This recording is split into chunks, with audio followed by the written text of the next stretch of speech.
Thank you for staying. Let's start by talking health. And leaking roofs, inadequate numbers of beds and furniture for staff and patients are key challenges facing the Ponyantanga Health Center in the Upper West region. The health center, established some 27 years ago, has since not seen the least bit of renovation. A 20-bed ward started 3 years ago to ease congestion at the facility has also been abandoned, according to reports by Rafiq Salam. The Ponyantanga Health Center was established in 1996 by the government of Ghana through support from the Danish Development Agency, DANIDA.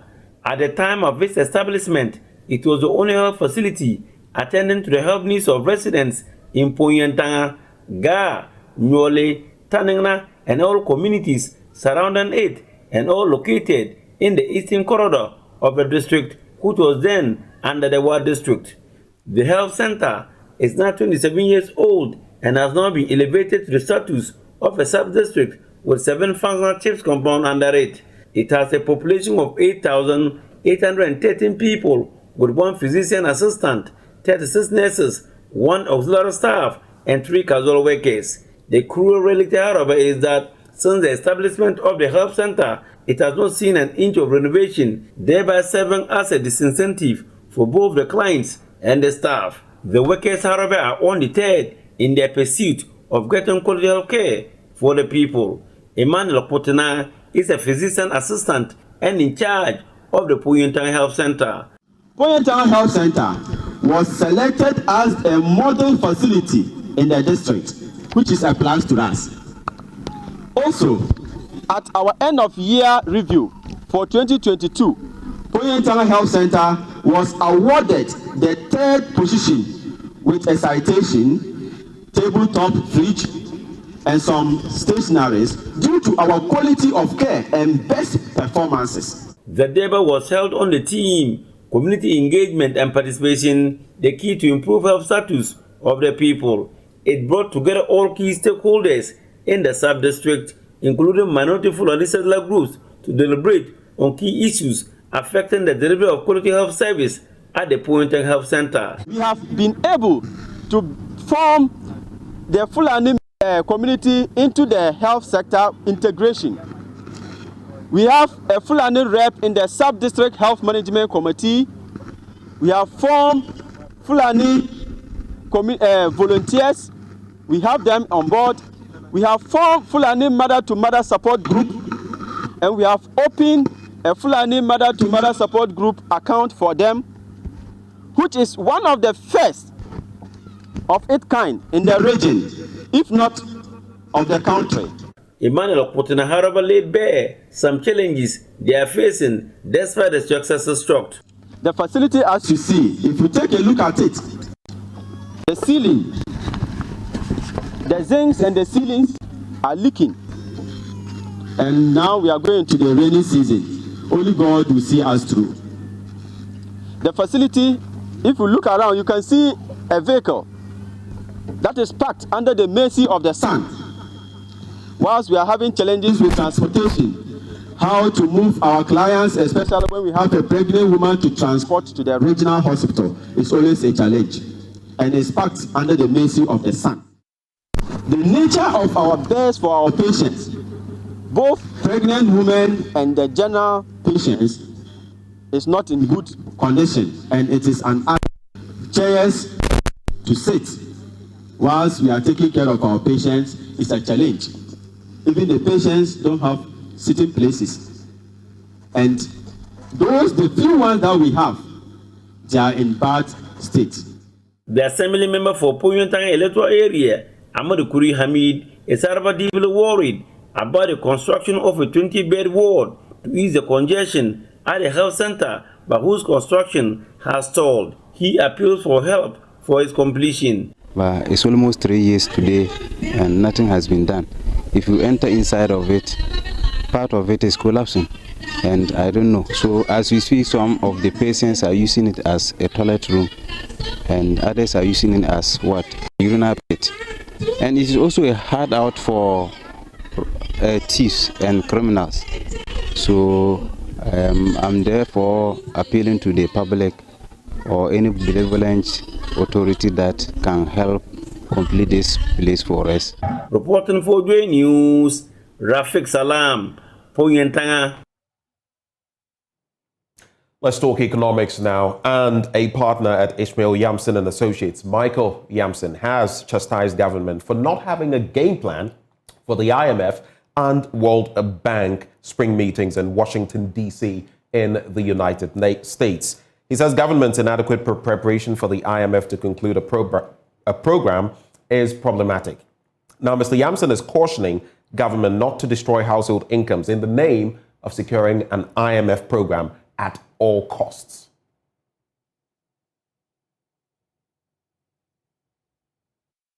Government didn't seem to leave here with a game plan. And government has not been consistent in communicating its own game plan with Ghana.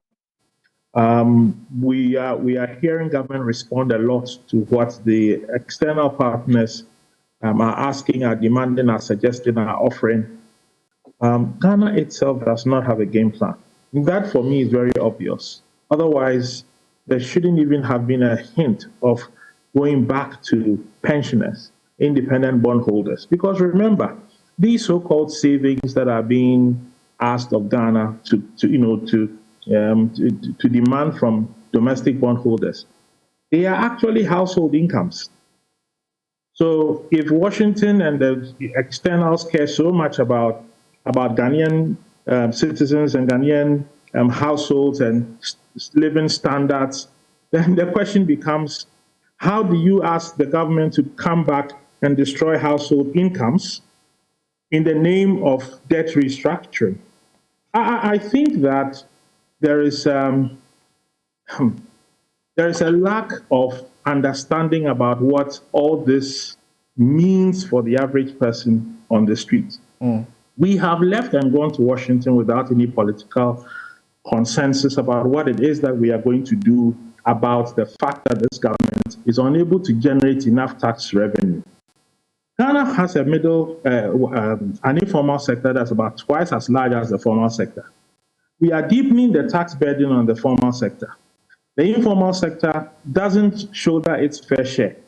And there's no political consensus to make sure that that is going to happen. Yet we are in Washington discussing. The economy is skewed.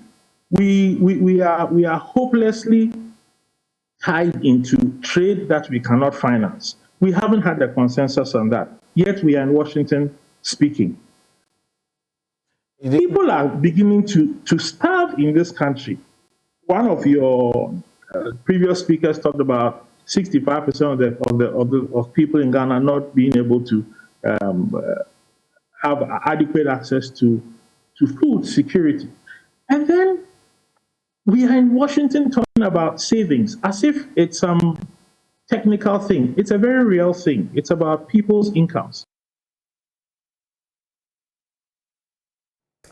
On now to our next story. The Secretary General of Africa's Continental Free Trade Area Agreement, Wamkele Mene, is worried countries such as Ghana and many others across the continent which are grappling with sovereign debt crises may not get increased funding or development assistance from the Bretton Woods institutions, as was the case in the past. The IMF is currently holding its spring meeting, where global economic recovery is key on the agenda for participating actors. Mr. Mene has bemoaned the situation, adding that Africa is not getting increased capital inflows. Blessed Soga was there and reports now from Cape Town. So we're in the heart of Cape Town. This is where private sector from across African countries on the continent are gathering here as the Africa Continental Free Trade Area Business Forum opens this week. We're expecting the South African government to make its initial statement through President Cyril Ramaphosa, who will be gracing the occasion. But today's and this week's occasion is as part of moves by the Continental Free Trade Area to accelerate what is seen as the magic wand that would transform many African continents through trade, investments and business opportunities. Is the reason why members from private sector, all international actors, including the AFTA Secretariat, are all gathered here in Cape Town with a view of hearing from the private sector their challenges regarding the Continental Free Trade Area, and to make plans and initiatives that will help to accelerate what is now being known as the African Continental Free Trade Area, which will create potentially over $1 trillion economy for the African continent. Activity started off with the Secretary General, Wankele Mene, raising concerns about the global economic downturn and how that is adversely, in fact, impacting African countries, including Ghana, which is now facing a sovereign debt crisis. He's been bemoaning the situation of a reduced support from the International Monetary Fund and other Western allies, which hitherto were giving aid to the African continent. However, given the situation in which many of the African countries find themselves, the belief is that through trade, Ghana and other African countries will be able to develop, and that's been key on the agenda for Wankele Mene. He's also hopeful that the business community will take advantage of the Continental Free Trade Area in order to increase business opportunities across the continent. But what is clear from the statements that are coming out of Washington from Monday until the end of the week is that the direction of global capital is going the wrong way. Global capital is not coming south. It is remaining north.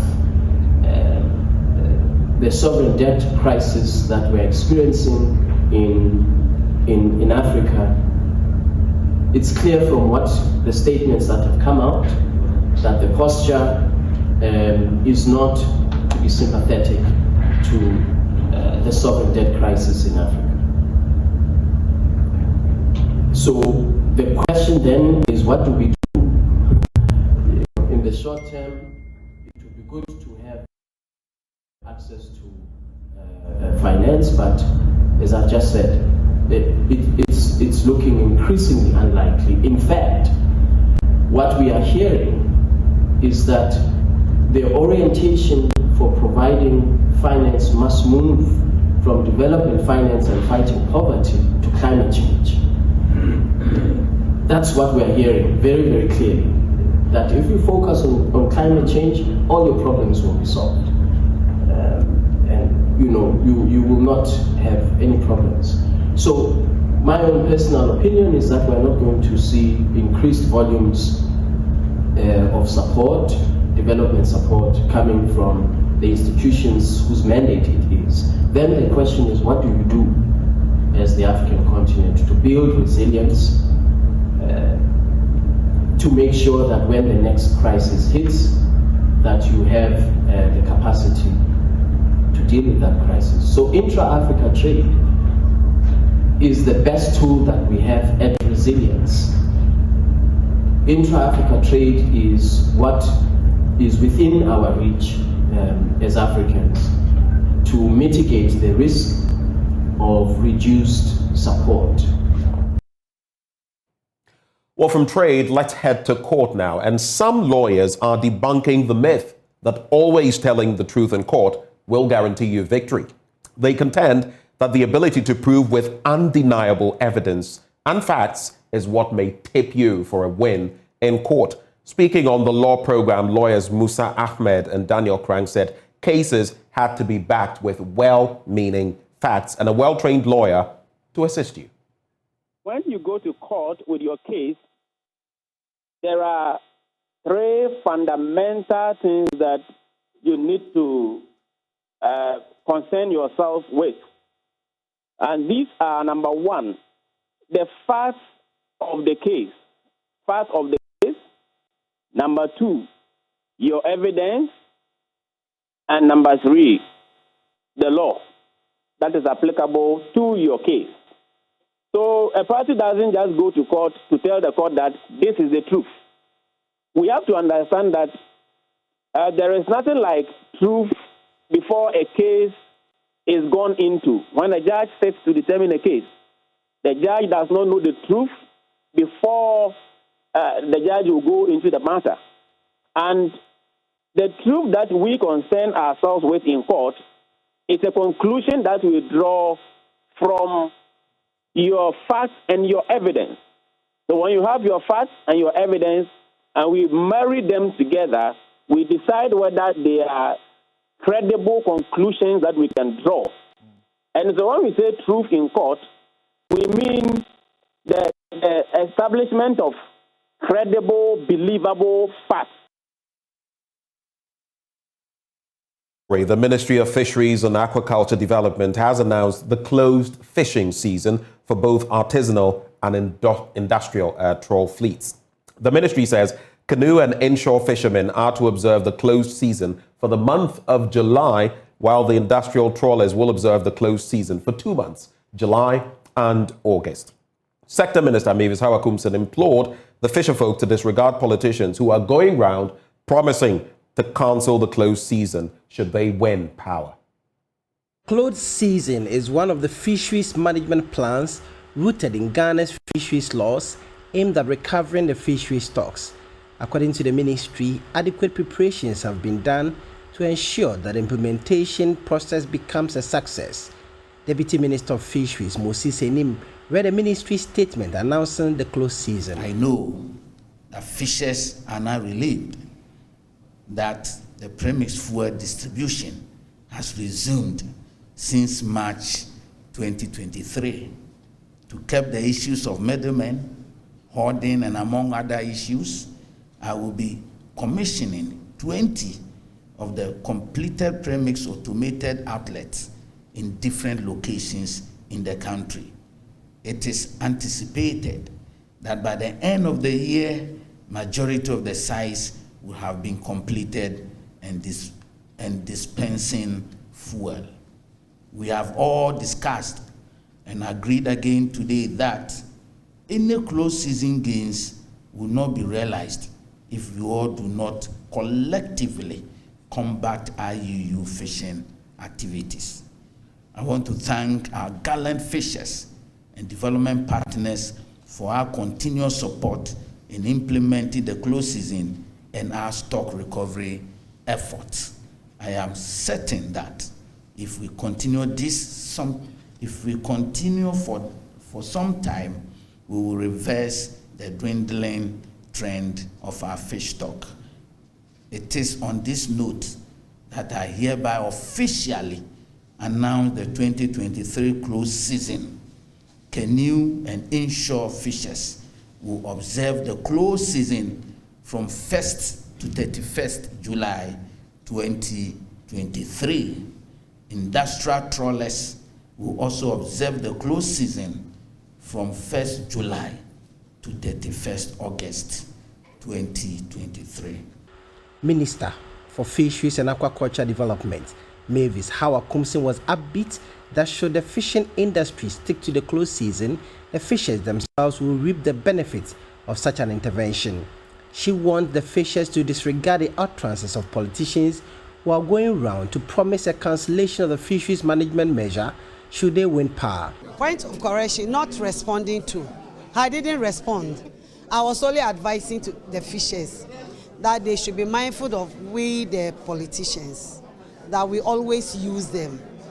I don't see a reason why a former president of Ghana will stand somewhere and say when he comes, he will cancel the closed season. The closed season is a law. It's backed by law. And so if you say you close it, then I beg to differ. He was the president of this country, and under his watch, there was cycle in this country.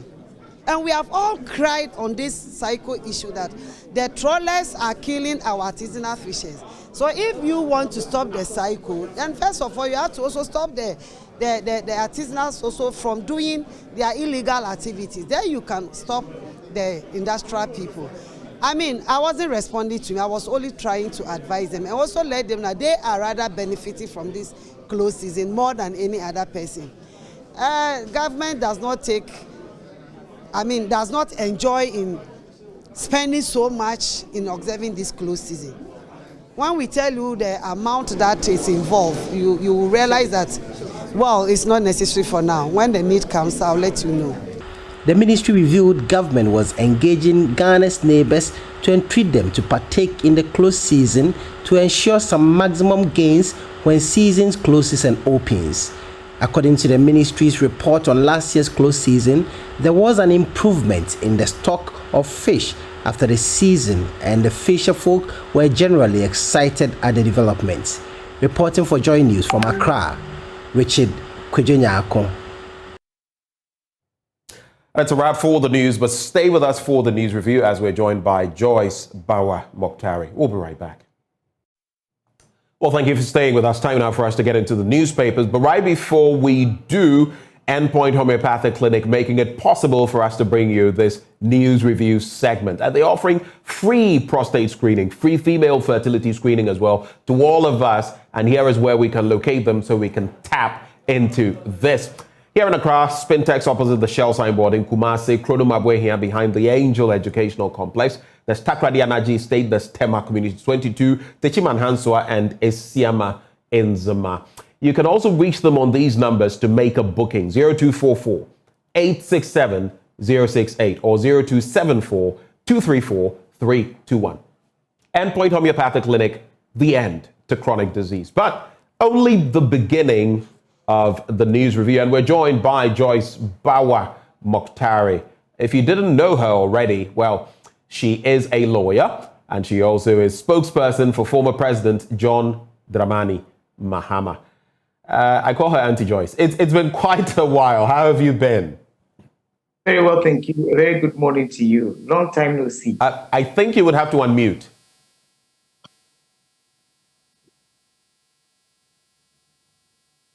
Okay, so you can, I think if you spoke now, I would be able to hear you. I didn't hear you earlier. I said good morning to you and long time no see.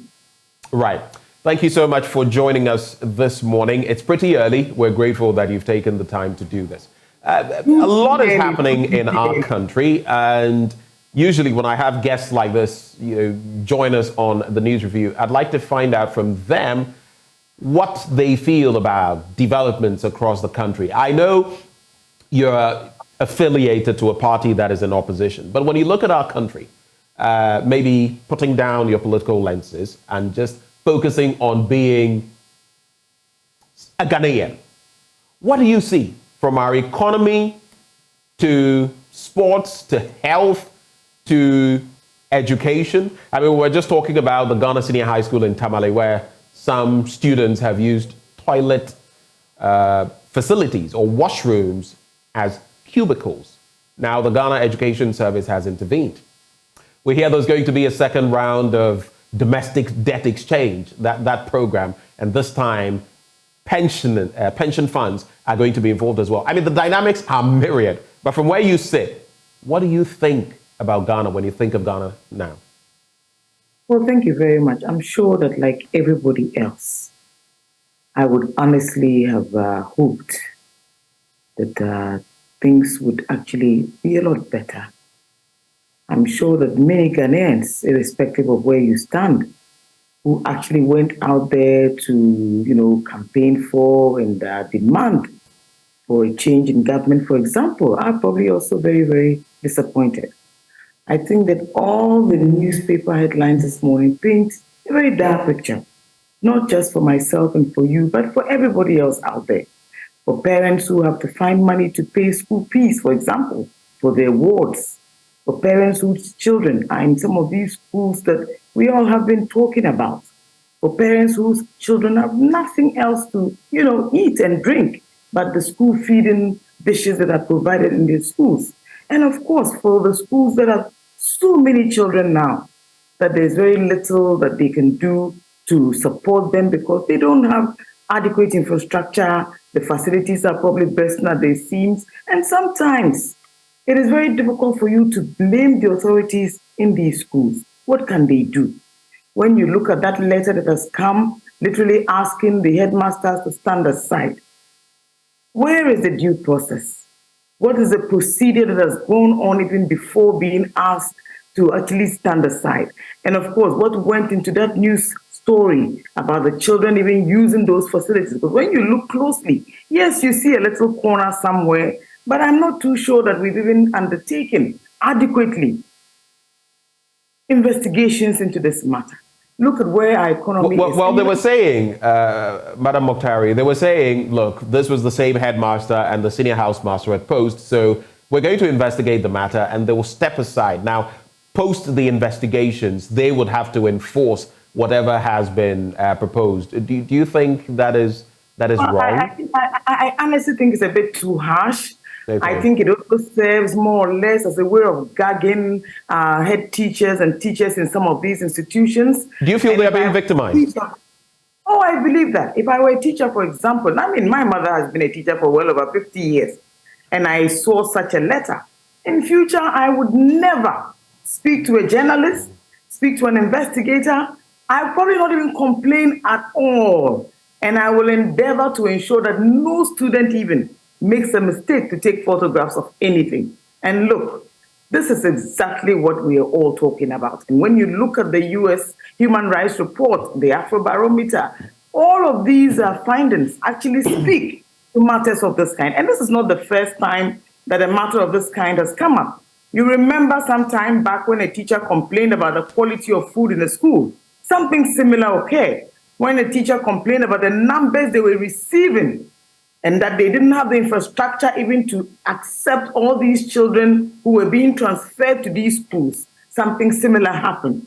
When I look at what is happening in our economy, for example, regarding the bondholders, my best photograph to sum up everything about the economy is a photograph of our former Chief Justice, Madame Sufai Akufo. It literally summarizes for each and every one just where we are as a people.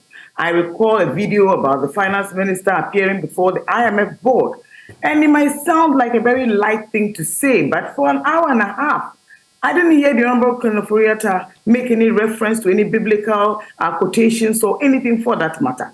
If he were here in Ghana, for the people who actually elected him into office, he would have spent copious amounts of time casting aspersions and all these subtle jabs at people and little shades here and there, and even refusing actually to respond to any questions, for example. You know, why do we treat people who go out there and elect us into office in this manner? I know others in another category of persons who are currently waiting because they have monies in their Euro bonds as they invested in. I know some who retired from very high positions who invested in these Euro bonds because, of course, we're told that they are high yielding. They are totally in limbo.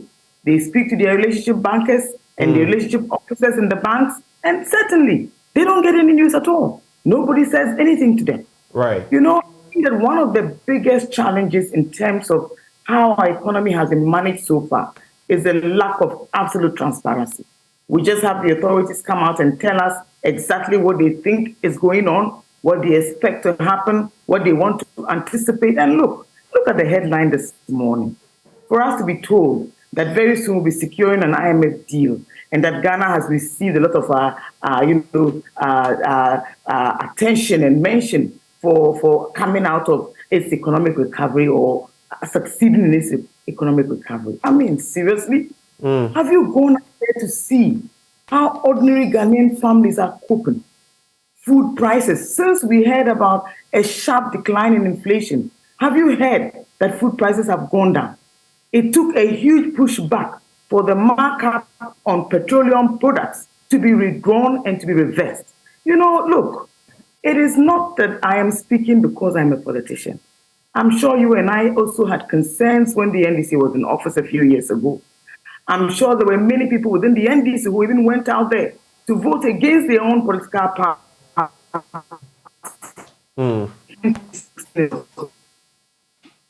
I'm sure you and I also know that there are many other floating voters who really don't mind who is in office that much. They just look at the issues, the economy, the state of our infrastructure, the state of our health, the state, you know, and then they go out there and vote.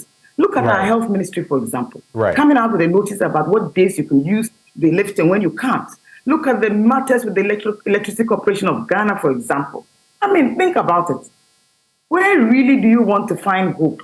Save in the church and in the mosque, for example. Interesting. Well, let's make tracks. I'll share some of these stories that the papers capture with you and find out whether they're isn't hope or whether there is.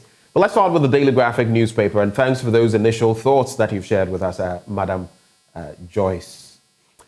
The military bust explosive producer seizes 20,000 pieces. That's with the Daily Graphic. And the Ghana Armed Forces, according to the story, has busted a syndicate of 13 foreigners allegedly engaged in the manufacture of the explosives in Takwa in the Western region. Now, over 20,000 pieces of illegal explosives were seized from the suspects, made up of 8 Chinese, 3 Togolese, an Ivorian, and a Nigerian. The explosives, which were seized on the premises of Mohammed Brothers Company Limited and Dakete Mines in Takwa, included about 10,000 kilograms of ammonium nitrate and about 20,000 explosive charges in the form of dynamite, which had been prepared from ammonium nitrate. Quoting, most of the ammonium nitrate was concealed in flour and rice sacks, the GAF, that is the Ghana Armed Forces, said in a statement yesterday. According to the statement, the operation led by personnel of the 2nd Infantry Battalion, quote, was premised on detailed intelligence aimed at clamping down on the manufacture, sale, and use of illegal dynamite in parts of the country, especially mining areas. That's the first story. Very troubling one, especially because while they may end up being used for mining purposes, what if they fell into the wrong hands? With the terrorist situation in the sub-region, with the insurgency, and with some of the pockets of conflict across the country, this could be disastrous. But let's head to page 16, and that is where we're going to take 2 more stories, and then I'll cede to my guest this morning to also comment on them. Telcos remove unregistered SIM cards from database today, and the Ghana Chamber of Telecommunications has urged subscribers of MTN, Airtel, Tigo, and Vodafone to complete the registration of their subscriber identification module cards, that is their SIM cards, with their Ghana cards before April 17, 2023 to avoid losing their numbers forever. The Chamber, which represents the service providers, said that was to avoid any inconvenience as its members complied with a directive by the National Communications Authority for the mobile network operators to deactivate, delink, and remove all SIM cards not fully re-registered from all databases by today. And so if you've not done that, that is what is being said. Per the data from the Ministry of Communications and Digitalization, 42.5 million SIMs had been initially registered. And of the number, 25,150,522 of those SIM cards had been successfully registered in Ghana as of last February. That is the 9th.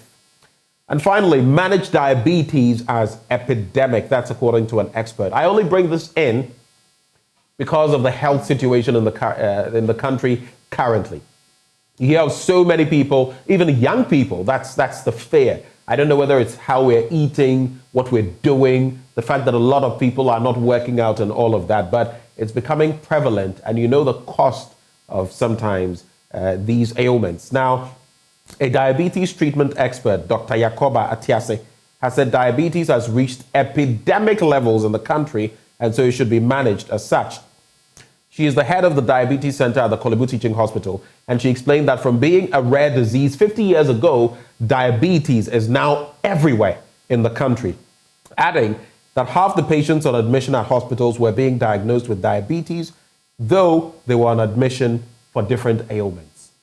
So they come with one thing, and they only find out that, oh, I'm actually diabetic, which also points to the fact that we all should be checking ourselves more frequently. So 3 stories to reflect on, depending on which ones you want to choose. Re-registration of SIM cards, deactivation of some of those, managing diabetes, and the big one, the military busting explosive producers. Joyce, over to you. Excellent. I prefer Joyce. I think that's much, much easier and simpler than all the clumsy attempts you're making to add some title. Go ahead. Well, look, I would start off with the one on health. I think a healthy nation is also something that we ought to take very, very seriously. And yes, I have many friends of mine who have actually suffered all sorts of things. In fact, recently, an aunt of mine very tragically has lost both of her limbs because of that. And you also know this is also a matter that also affects the function of the kidneys as well. And you do know how much it costs to go for dialysis. Even the units are no longer sufficient countrywide to support people who come up with these sorts of issues and conditions. We know the situation in which the National Health Insurance also finds itself, and that irrespective of how many times we try to muzzle people who want to complain, the reality is that people are suffering. But yes, diabetes is also a lifestyle issue. And so we ought to watch it. You know, one thing I have observed, and I shudder to think, is that in Africa, for example, we consume way too much sugar. You know, it is something that I tell people all the time to try as much as possible to watch their diets. I think for diabetes in particular, and I know a friend who actually beat it. He took on a very serious exercise regime. He stopped eating a lot of things, went on a very serious diet, and yes, eventually he was able to manage it. Remember that the cost of these insulins and how regularly you need them also brings into question some of these things. And many people resort to herbal options and alternatives. And they themselves, I'm sure I've heard many people speak about the challenges to do with some of these herbal alternatives that we actually have tried to use one time or the other. So it is, these things are also about creating awareness, creating education. People need to be aware, people need to be conscious of it. Watch the quantities of food you eat, watch what you eat. Try as much as possible to move around a little bit more. And of course, some also have a certain genetic condition, which will also be the same. And so in both situations, nowhere cool. And under the circumstances, when you think about where we are financially, and even regarding the economy, when you have some of these lifestyle things to take care of, that is an even bigger challenge. Don't forget, it also leads to many other comorbidities. And of course, the medications themselves will sometimes also lead to other health challenges. So please, maybe you should start or kick off a campaign. I remember Kojo Yankson used to do very well with that. Maybe it's something we need to do on. Yes, absolutely. Try as much as possible to offer some awareness, do some advocacy, do some education. But of course, also try as much as possible to get our Ministry of Health, which cannot even procure vaccines for many of these other things that babies require, to try and improve upon our health facilities. At least if we can add on every now and then, why not? You know, I keep saying something and sometimes you can't help it. When we look at Ghana over the years, when we look at the contributions of past administrations to our health, and of course this administration notwithstanding, day in, day out, there are additional contributions that are required to be made, but the numbers are huge and challenging. Recently, I visited Kolebu and I met an ophthalmologist. You should see the number of people who were outside his door. On that morning, had well over 200 people. Remember that another challenge that people who have diabetes or diabetics will develop eventually will be challenges to do with what? Eyesight. So there's the kidney issues, there's the issues to do with the eyesight, there's blood pressure to manage, there's all sorts of things that will certainly be an offshoot of a diabetic's life eventually. So it's not an easy ailment to deal with. It also is probably something that will be with you for the rest of your life. Alcohol, consuming too much sugar, eating at the wrong time, carbohydrates, and yes, even our diets, mostly full of carbohydrates. I mean, kinke, wache, gari, all the things we love. What you should do is start to eat in moderation. Eat early, eat smaller quantities, but above all, take exercise very, very seriously. I listened to one of the pensioners who said that he actually different types of medications to keep himself alive. Right. Think about that when you have to face it. So we have all of these challenges, and I actually sympathize with all the people who develop these illnesses as we go along. But I hope that we'll find ways to create more awareness, to educate people about, or at least continue to augment the suffering of people who find themselves, unfortunately, in that category. Let's make the most of the 6 to 7 minutes that we have left. I'll try to breeze through a number of the papers. Now, the Ghanaian Times newspaper has some interesting ones in there. Efforts towards IMF support, Ghana completes prior actions, earns global applause for economic recovery program. this is a two-pronged story. So I'll look at pages 11 and 13. Then there is this interesting one. If you recall, police brief families on investigations into death of riot victim, robbery suspect at Nkoranza. And the other story on page 13 that I was speaking of, government not doing another round of DDEP. That's according to the finance minister. Now, as media, there's a lot that we've been saying on this, but we're still unsure now, per the reaction of the finance ministry, what exactly the intent was. But let's take that story first on page 3.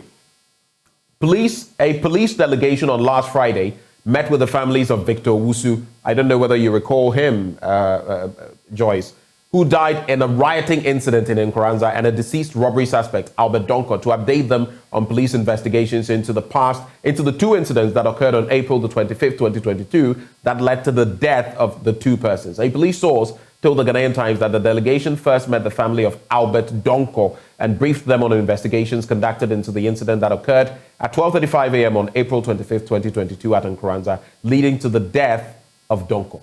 Now, the source recalled that the police received a distress call from a passenger on board a Pragya who said some armed men had blocked the Nkoranza-Jema highway and were robbing road users of their belongings. It goes on and on, but if you recall this particular story, this person was apprehended, not seen again, and it came to the fore later on that this person had passed this Donko. And it has become a very thorny issue. In fact, if you look at the Daily Guide, which also reports that issue, the banner headline there, your son was an armed robber. That's according to the police. So that is the culmination of all of this per the Ghana Police Service. And the family is still very aggrieved by the situation, saying that their family member was not an armed robber. So that's the first story. Now, the two finance-related stories to wrap it up. Ghana has completed all prior actions necessary to receive support for its economic recovery program, the IMF has confirmed. Now, according to Abebe Selassie, IMF Director for Africa, the only outstanding issue was the confirmation of financing assurances from external creditors. He, however, noted that expecting a resolution to the matter, they are expectant when the Paris Club meets again this week. And tied to that, government not doing another round of DDEP, which is interesting. Because what we heard from the finance minister, he now says he was taken out of context. So here's what it says. There are no plans by the government to conduct another round of domestic debt exchange program targeted at pension funds, the Minister of Finance, Kenneth Oyata, has said, speaking during a virtual engagement with the country's external creditors on the macroeconomic update on the economy on Thursday, monitored by the Ghanaian Times. He assured that government had not planned to carry out any second round of DDEP program on pension funds. And he says it was a misunderstanding. Quick reactions? Well, very, very quickly, and I believe that the unfortunate story about what happened to the young man actually feeds into the story about the military actually busting the people carrying explosives and illegal mines and arms and all of that. Look, try traveling from Accra to the northern region. They mount roadblocks, they attack and rob vehicles, rob buses, name it. I think it is actually speaking to a challenge to do with our security currently in this country. It feeds into what is going on in the Upper East region. It feeds into the fact that there are many of these illegal arms and explosives in the wrong hands. Please, please, please, we ought to do something about this proliferation of arms in our system, especially in the wrong hands and under the circumstances. You know the process for acquiring these ammos. You know how and what it takes, for example, for any individual to acquire, even legally, an arm even for personal protection and defense. And do we even want to get to that point where everybody driving, traveling has to have one way or the other to protect themselves? I think not. The earlier we do something about these things, the better. Maybe the military should continue across the country. We don't want to see photographs and videos of what happened in Ashaiman, for example, repeat themselves, but we want to see more of this attempt to curb this illegal trade and smuggling in arms across the country. Then secondly, let me ask you, Evans, we as a people know how difficult and challenging times are to buy fuel, to pay for basic amenities, what our incomes can no longer do. Whatever investments you have, you and I know that they've lost value of about 50%, and that is even a conservative estimate. We know how many people have their monies locked up in these bonds in Ghana, who are the bondholders. We have the other category of Euro bondholders, and then we also believe this is also going to affect enormously our very small middle class, who work very hard, retire, and cannot even have access to the monies they've saved for their own comfort. Look, I don't want to believe these headlines. Right. And I think that we should stop trying to major on minors, that a mouthpiece of our country would say that a country has received applause. Really? Why didn't Greece receive applause? Why didn't Sri Lanka receive applause? Why would the country with the worst performing currency receive applause? Why are we not questioning why a government that campaigned on never going back to the IMF after mismanaging recklessly an economy that was posited to grow at least by 8%, even then in 2017? What is there to be applauding our government or administration for example? The IMF is coming with some very steep conditions, and you and I know that these will actually offer even more difficulty and hardship to the good people of this country. Look, let Ghanaians be the litmus test of whether or not the government has performed or failed.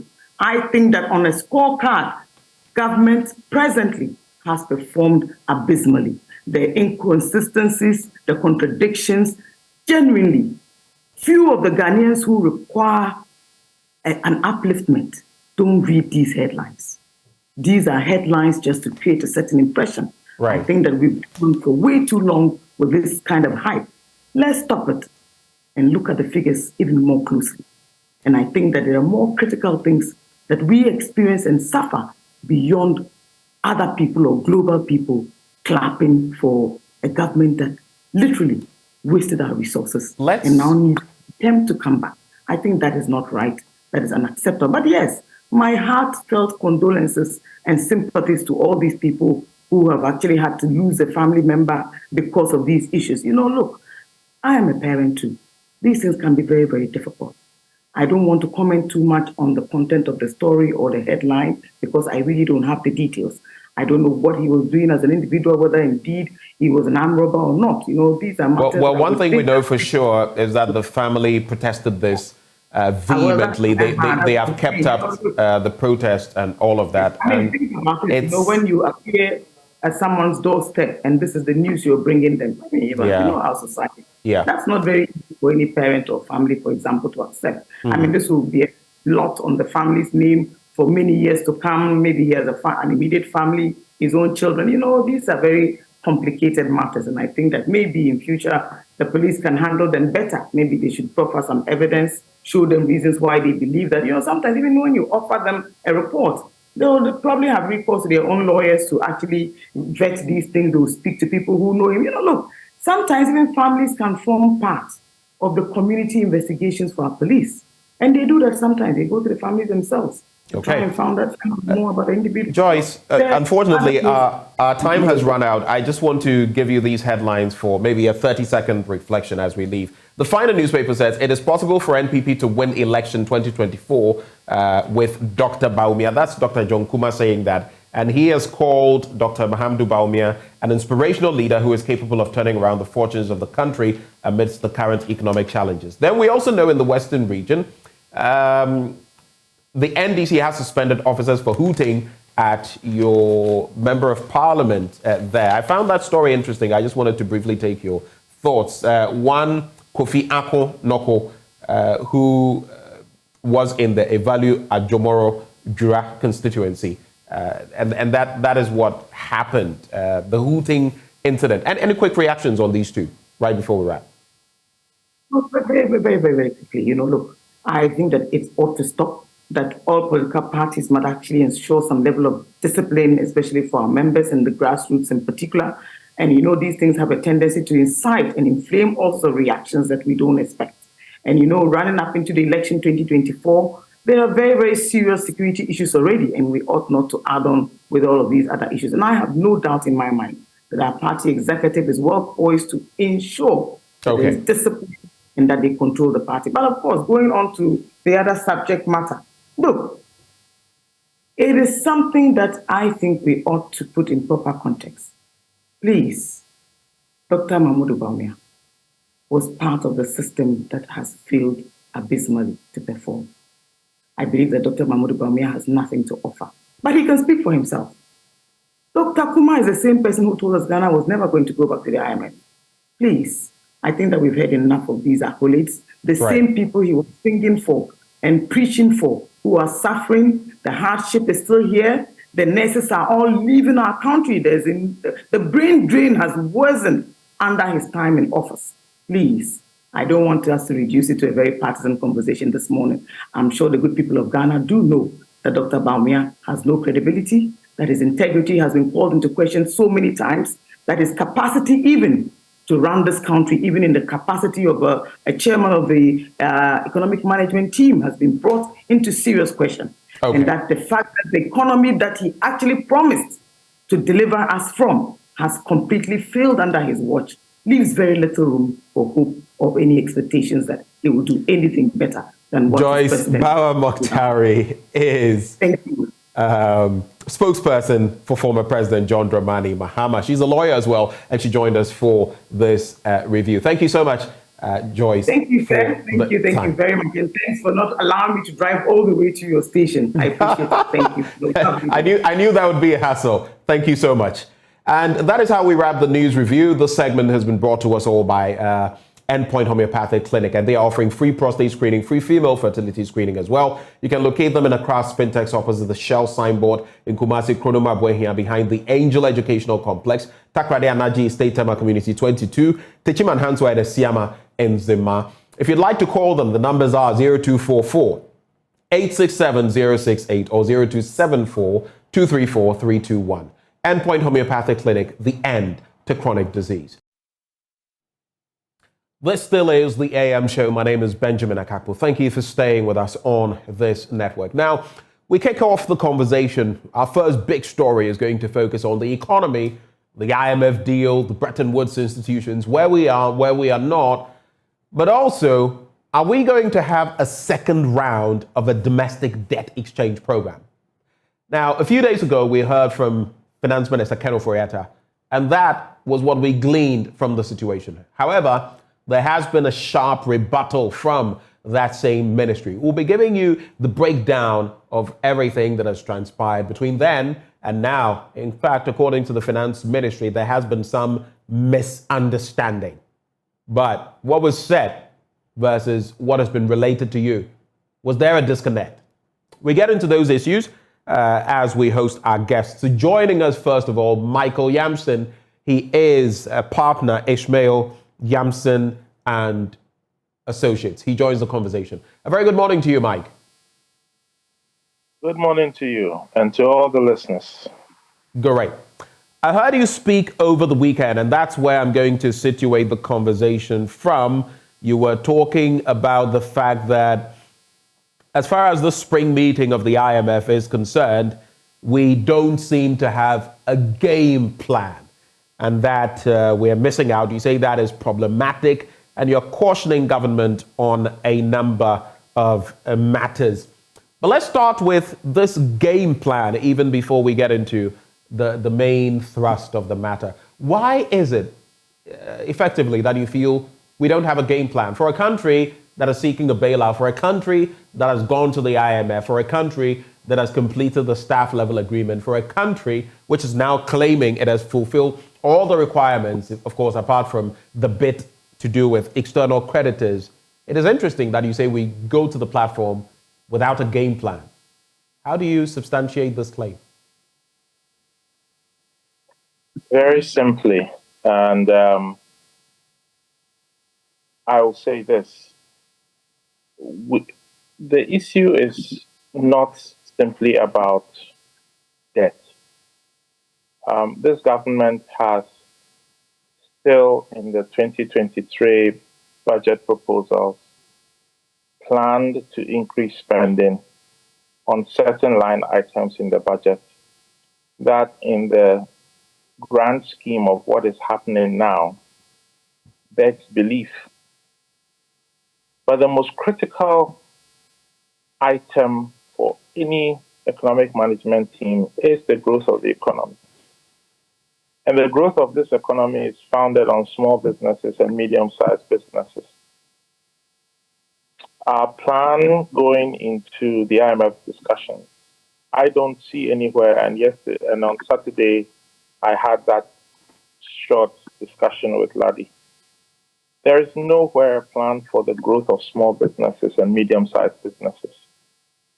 So yes, we will find ways to extract value from Ghana to settle our debt obligations. But there is no plan, pardon me, there is no plan to find money for small businesses or to indeed change the policy space to favor small businesses in Ghana or the private sector writ large. So we don't have a game plan. We have a plan that depends on increasing taxation. We have a plan that relies on regressive taxation. We have a plan that is skewed to deepen the tax net, not broaden the tax net. Those are not recipes for success, because indeed those have been the ingredients of all our recovery plans that have taken us back to the IMF for the 17th, or as someone even added the other day, if you add structural adjustment program, the 18th and possibly even the 19th time. So the ingredients of our plan for recovery have not changed. And that means we have no plan, because those ingredients have taken us back 17, 18 times. That is what I stand on to say this will not help. If anyone should ask Ghana today that where will the surpluses in the productive sector come from to feed the tax, I think they will be silent. Because there is in other words, you think we'll be silent or they will be silent because we don't have the answer to those questions? I think government will be silent because if government had a plan, it would have been part of a comprehensive proposal. That is not there. That is not there. It's not in government's comprehensive proposal that it took to Washington. It's not in any of the conversations that it is having with interested parties in Ghana. It is quite simply just astounding that we are where we are, and all that we are talking about, as you opened with, is asking pensioners to come back for another discussion about how to slash their benefits. And remember, like I said, we're talking about savings. It's a very technical term, but really what we are saying is we will take household incomes away from Ghanaians. If we take away household incomes, how do we expect to power back our economy? These are very real matters, and I think we have just allowed ourselves to be so consumed by some conversation about somebody sitting somewhere in Washington wanting to help Ghana with its debt exchange. And so we've just gone there, and the terms they give are the terms we take. But we seem to have no terms for ourselves, no minimum red line that we must protect incomes. So I think we're in... But all along, let's remind ourselves, this administration, through the president, said that they did not know how to bring back human life, or in fact, people who had died, but they knew how to resuscitate the economy. That was said. Then again, mention has been made throughout this process of attempting to secure an IMF program, that we're going to do it in such a way that we don't end up making the system chaotic, collapsing businesses and all of that. Are you saying that all of this has been mere rhetoric and that we have nothing, policy, planning on paper to substantiate that claim? You talk about small businesses, and there has been talk about that in government circles as well. So I'm just trying to get the thrust of what you're saying. Is it to say that maybe the rhetoric is there, but the action isn't there? Shall I put it this way? If you own a small business, your utility costs have gone up since the last budget was read. Water, electricity, they've gone up. Fuel prices are rising again. They went down really due to external factors. They are rising again. A month ago, the dollar, people were proudly exclaiming that the dollar couldn't even fetch 10 cedis. Today, the dollar is over 12.5 cedis. What happened in 1 month, and what is the economic management or planning or fiscal, fiscal, monetary planning that is causing the cedi effectively to just yo-yo? I don't believe there is a plan beyond the talk. I think that when external things happen, we latch onto them. We make a lot of noise over something that has absolutely nothing to do with our own planning or our own doing. And then when that goes away, we look for the next magic bullet. I think we have a government searching for magic bullets. And every day it's a new thing. And it's not going to help. Look, government needs to take a step back. Government needs to sit with all the stakeholders. It may be a chaotic process, but it will certainly be a more respectful, a more involving, a more inclusive conversation where all the parties can work out the best middle ground for Ghana. A middle ground that inspires confidence. Right now, there is zero confidence. If people are running from the cedi to the dollar, it means they have no confidence in the economy that the cedi serves. That is a clear signal as any. So there is no confidence in the Ghanaian economy. That's why people will run to the dollar. If your joy of economic recovery is 3 tax bills, then you don't understand the drivers of growth. Because the drivers of growth have nothing to do with taxation. They have to do with investment. They have to do with innovation. They have to do with supporting people with skills. They have to do with preserving markets for small businesses. None of these things seem to be uppermost in the mind of the government. It's only extract taxes. That is not an economy. That is slavery. So I'm very sorry that I have to say it bluntly. I think the government has lost its way. I think the government is now utterly beholden to the interests that lie outside of Ghana. Whether for political or economic reasons, some help is being extended to us. But let's be clear, it's not the sort of help that makes us build a resilient economy. It is the same knee-jerk, let's run to drop a check on Ghana's lap. And government will accept it because for a few weeks or a few months, it will create a magic illusion that Ghana is all right. Ghana is not all right. Ghana is not all right unless the conversation is about growth. And our conversation right now, you will admit, is all about debt. Interesting times where we find ourselves currently.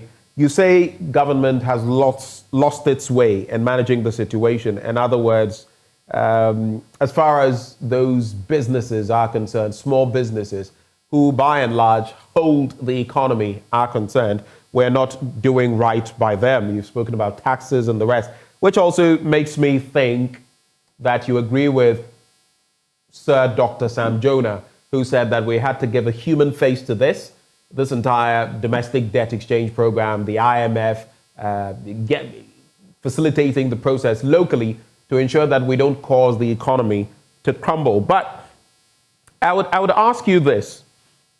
The government has been saying that it is not conducting another round of a domestic debt exchange. That is the premise for our conversation. In the last few days, we've been speaking about what the finance minister said. But this is what we're being told today. In fact, it's captured in the Ghanaian Times newspaper. Now, during a virtual engagement with the country's external creditors, speaking on the macroeconomic update on the economy on Thursday from Washington, D.C., the finance minister assured that government had not planned to carry out any second round of DDE program on pension funds. And that has been the bone of contention. His assurance was in reaction to media reports that the Ministry of Finance had assured Eurobond investors of another round of DDEP. And he calls it a misunderstanding. Quote, "We're not planning a second round of the DDEP with pension funds. I think it was a misunderstanding," the finance minister said. But when you followed these discussions, I'm sure you've been following the spring meetings. Is that the same vibe, the same understanding you got? He says it's a misunderstanding. Is that the same understanding you got when you listened to Finance Minister Ken Ofori-Atta? Do you think there's a missing piece of the puzzle somewhere, especially as we've also seen those letters from the Finance Ministry talking about pension funds and also from the pensioner bondholders saying that they expect their returns on their coupons and all of that? How do you piece all of this together?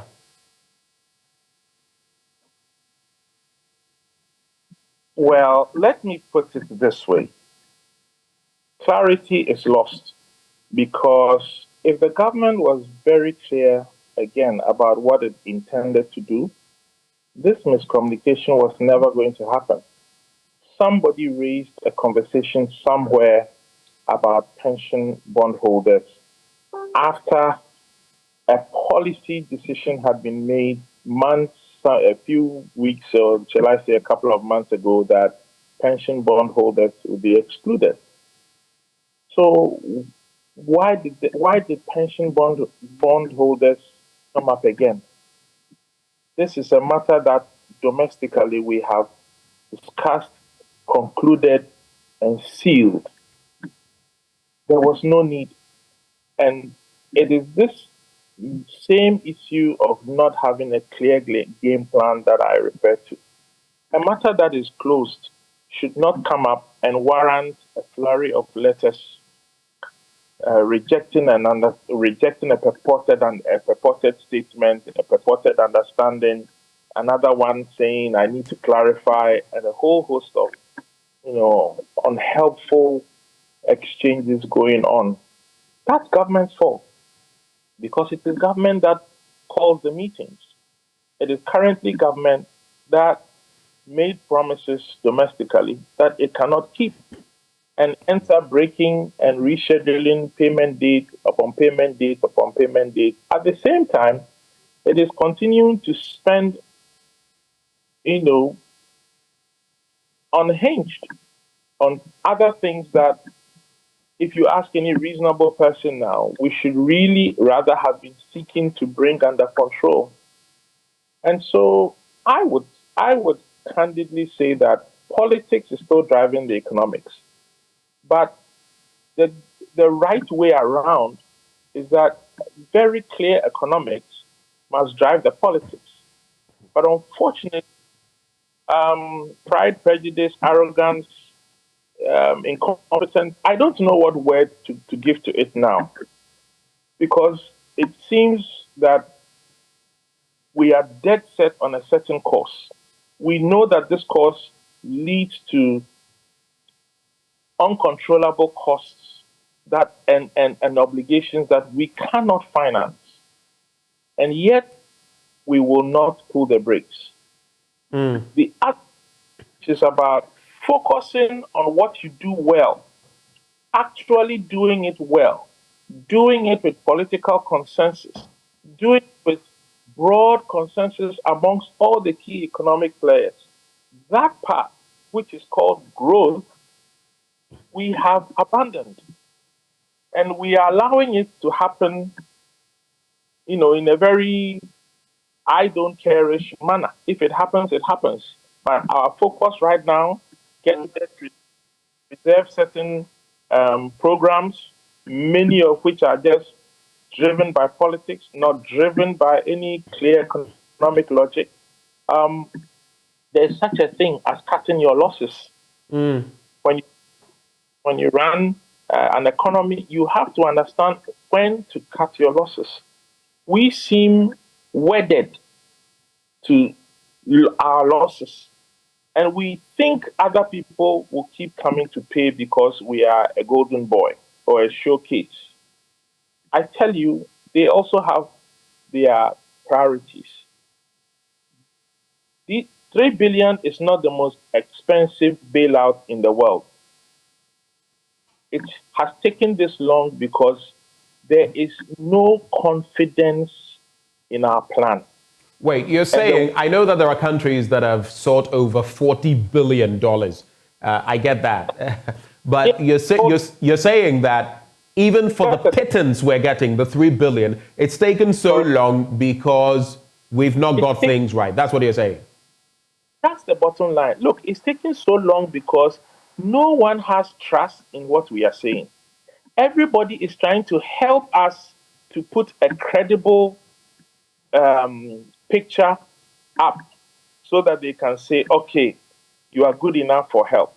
The truth is that if we went on our own legs, if we went on our own case, if we went on the strength of our own convictions, we would be thrown out of that chamber in under 5 minutes. But if it were that bad, why would the IMF boss, for example, be clamoring for support for Ghana? If the situation was that bad, why would they even be willing to help us?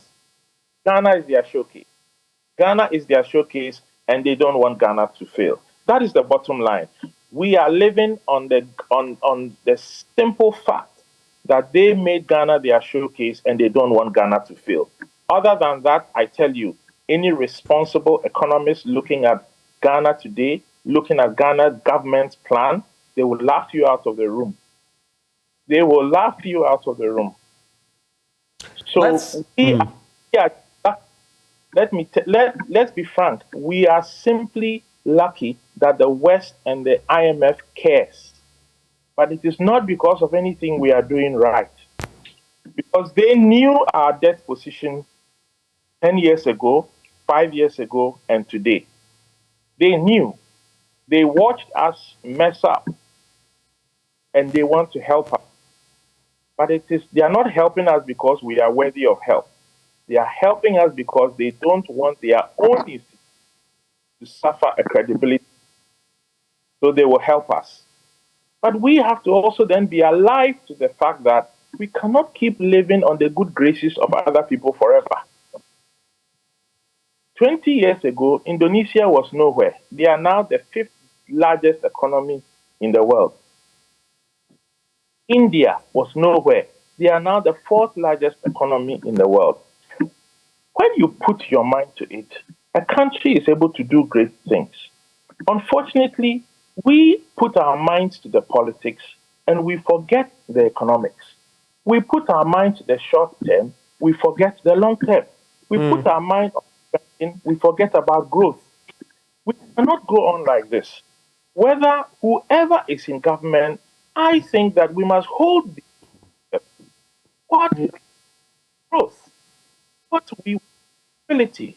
What we don't need, what we don't want is politics of behavior. It is not anywhere. We are here because of politics. We are struggling to make headway over simple 3 billion because the politics is wrong and there's no consensus internally. Okay. And nobody do money when your house is on fire. Let me just sneak in these bits as we wrap with you. We're giving chunks of the conversation to different people. We'll also be hosting the convener for the bondholders, Dr. Edu Ananientwi. But just before I let go of you, very briefly and straight to the point, I have 3 questions that fuse into each other. One, how expectant are you that we're going to get a program by June, as has been purported? Now we're told it's been accelerated. Then, will this entire IMF deal, when we secure it, do you think, be more painful than we currently imagine? And finally, just to sneak in, the Secretary General of the AFTA has said recently that we don't need all of these programs from the Bretton Woods institutions. We need to boost intra-Africa trade, and that is the way to go. What do you think? It's basically two questions, but one on the end of the IMF and the other one in terms of intra-Africa trade. Your quick thoughts on that, sir? Look, let me start with wisdom. Wisdom is what has been said from the AFCFTA. We need to boost intra-African trade. Second, will it be painful?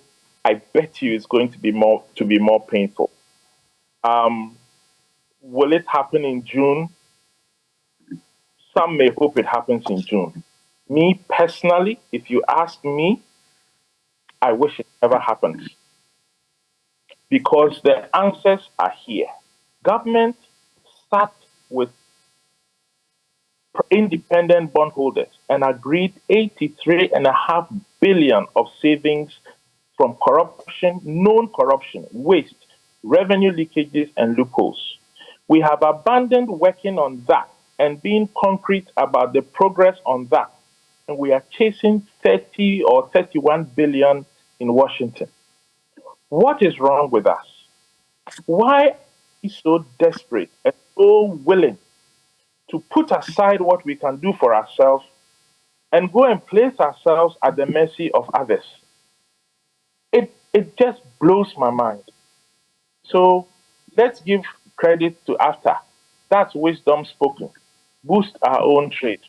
Pain, yes. June, maybe. But it doesn't excite me one tiny little bit. It's a waste of time. Mr. Yamson, we're grateful for your time. It's a waste of time, the entire IMF deal, he says. And he says there's going to be a lot more pain than we currently imagine. Michael Yamson is a partner at Ishmael Yamson and Associates. He shared his thoughts with us there. Let's now hear from the convener of the bondholders, pensioner bondholders to be specific, Dr. Edu Anani-Antwi. Now, in recent times, we've seen some exchanges between the finance ministry and them.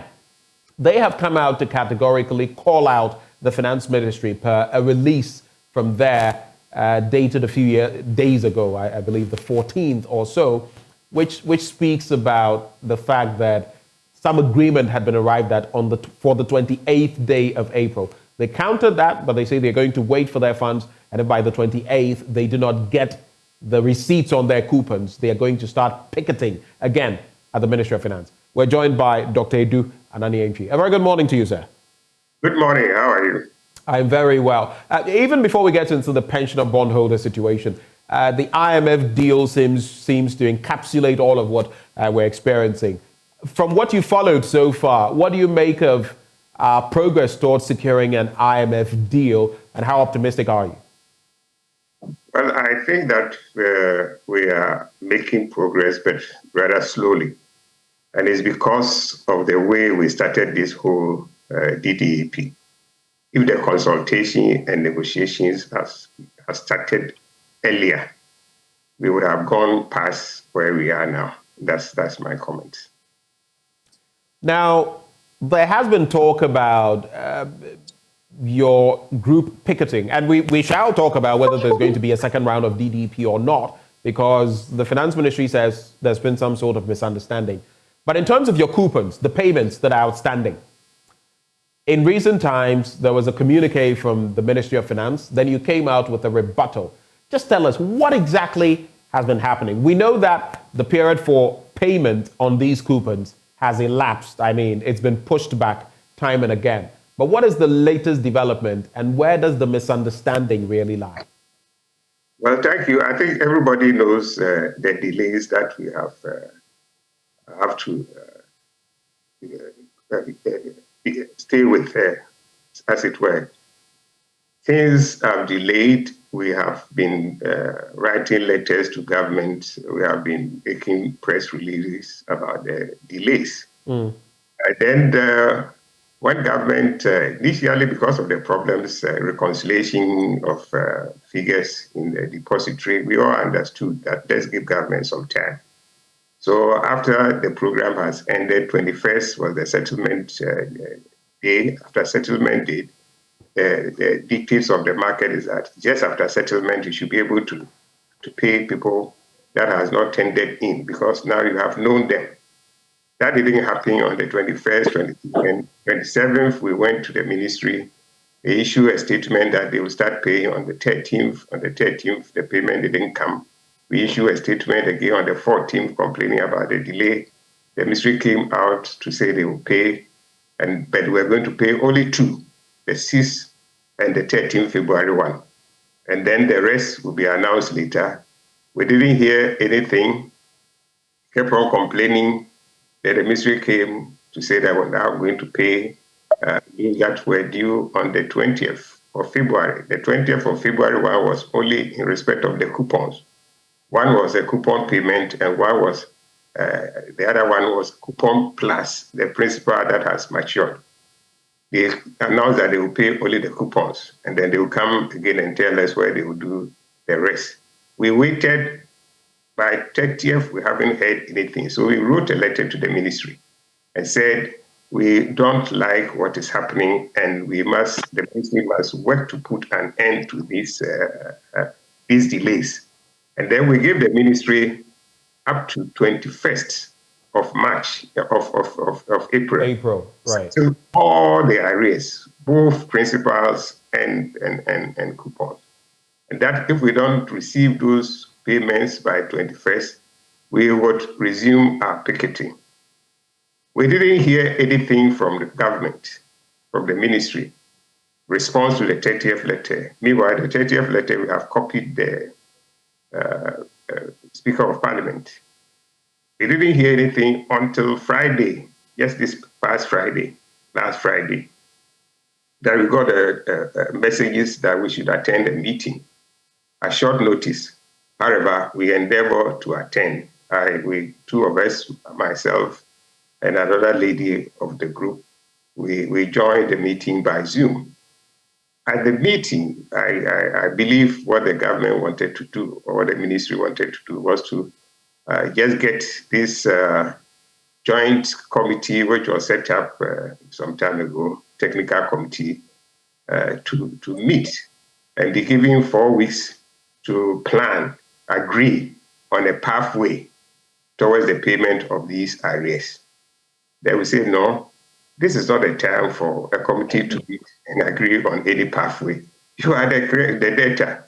Find your way of paying your creditors. It's not the creditors coming to sit down with you and agree on a pathway. So that proposal was not accepted. Then I came out that, well, we have written to you, giving you 21st as a deadline. I believe I can convince my group to accept a 1 week window, put another week on it, so that the deadline is now shifted to 28. That I believe I can do.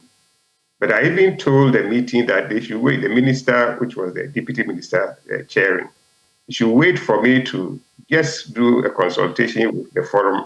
I believe I can get it, but I'll have to confirm from them, come back and confirm to the ministry that we have agreed to give a further 1 week. And if I give the confirmation, the ministry should respond to our letter of 30th March and say, after further engagement, the ministry or the government has agreed to pay all these arrears by 28. That is exactly the statement I made to the deputy minister, who said, yes, they will do that. After I have just consulted so you're referring to Abna? Yes. Right. After I consulted with the forum, I sent the test. First, I said I was going to write back if they accept. But I said, look, this is a faster way of communicating. So I said I will not do the writing. I will send it by text message. So after consultation, briefly, I sent back text message. And that was 4:25. text message, I put the text message in our press release, indicating that 1 week has been accepted, and that they should inform the deputy minister, and that now the deadline has been shifted to 28th of this month for all the payments of both outstanding principals and coupons to be made. Right. We should let the minister know of this. Then, because I have also requested that the ministry responds to our letter indicating the further engagement that have been made and accepting that the 28th April, the ministry was going to handle that because we are building up to that. We were rather expecting to see a letter from the ministry. But before we could say, Jack, there was a press release that we have agreed for a technical committee to reconvene and work towards agreeing on the pathway for the payment of these coupons. And that 28 was stated, but the 28, according to if the 28 was the time frame within which they should meet and agree on the pathway. So when I saw this news release, I said, why is this thing happening? So I first called the other people who had a meeting, that is the individual coalition of individuals, those who are not pensioners. I said, well, did you agree on something like this after we have ended the meeting? Because I was on Zoom. They said, no, there was no such discussion after the meeting. And I said, well, we are going to respond to a press release. And that is why we brought this press release and stated that that was not the position taken. It was a proposal from the ministry, but it was not accepted. And what we did was to give a further 1 week to government, so that now we have shifted our deadline from 21st to 28th. Okay, so that clarifies matters for us. Yes. Just very quickly, do you see another domestic debt exchange program in the offing? Do you see that shadow being cast upon you? While you are even pursuing your funds, there was some talk at the spring meeting of the IMF that suggested that the finance ministry says it was a misunderstanding. But from what you have seen, what you have heard, what you know, how do you feel about any such development? Because from that rhetoric, we were hearing that maybe pension funds could be involved. But now the talk is that, no, it was a misunderstanding. How do you understand that? Well, let me first let people see the clarification. If they say pension funds, they are not referring to us.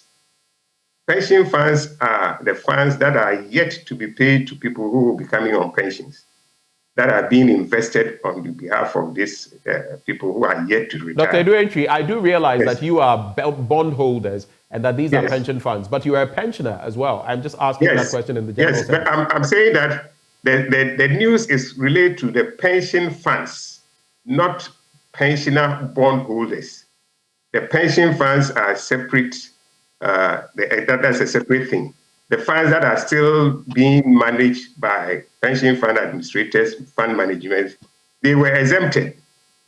And when they were exempted, they had an agreement. They call it the MOU.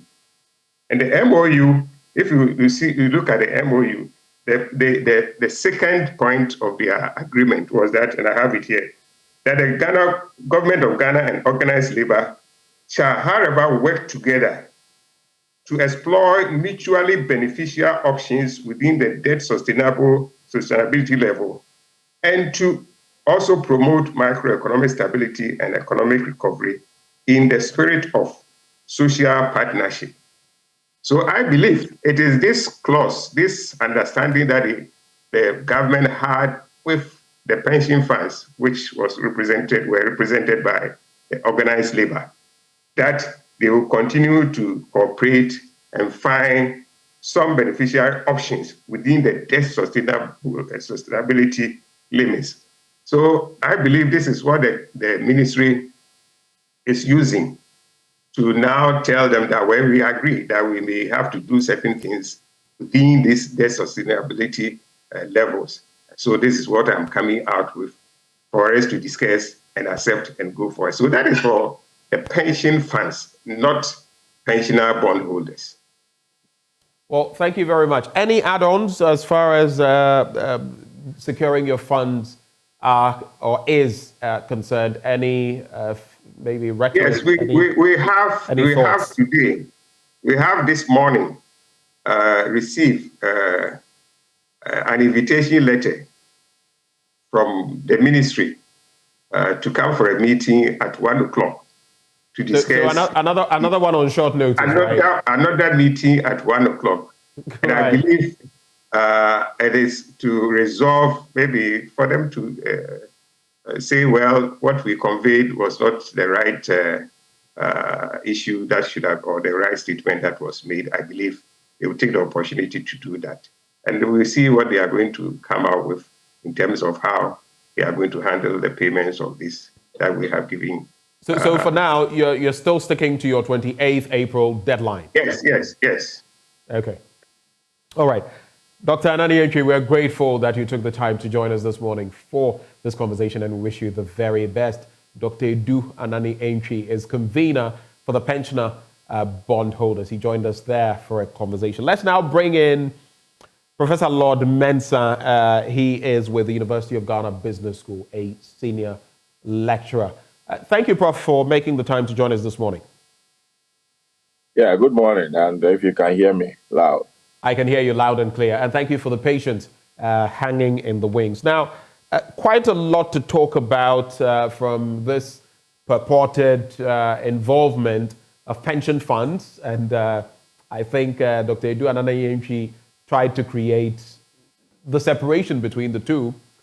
Of course, with the pension funds, they were exempted last year. But the question is, it has come to the fore again on the back of some rhetoric from Finance Minister Ken Ofori-Atta.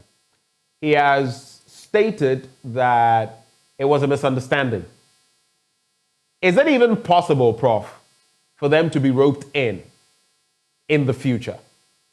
Even while this talk of another DDEP has been debunked by the Finance Ministry, is it even a possibility, contractually speaking? That's why I want to start off the conversation with you.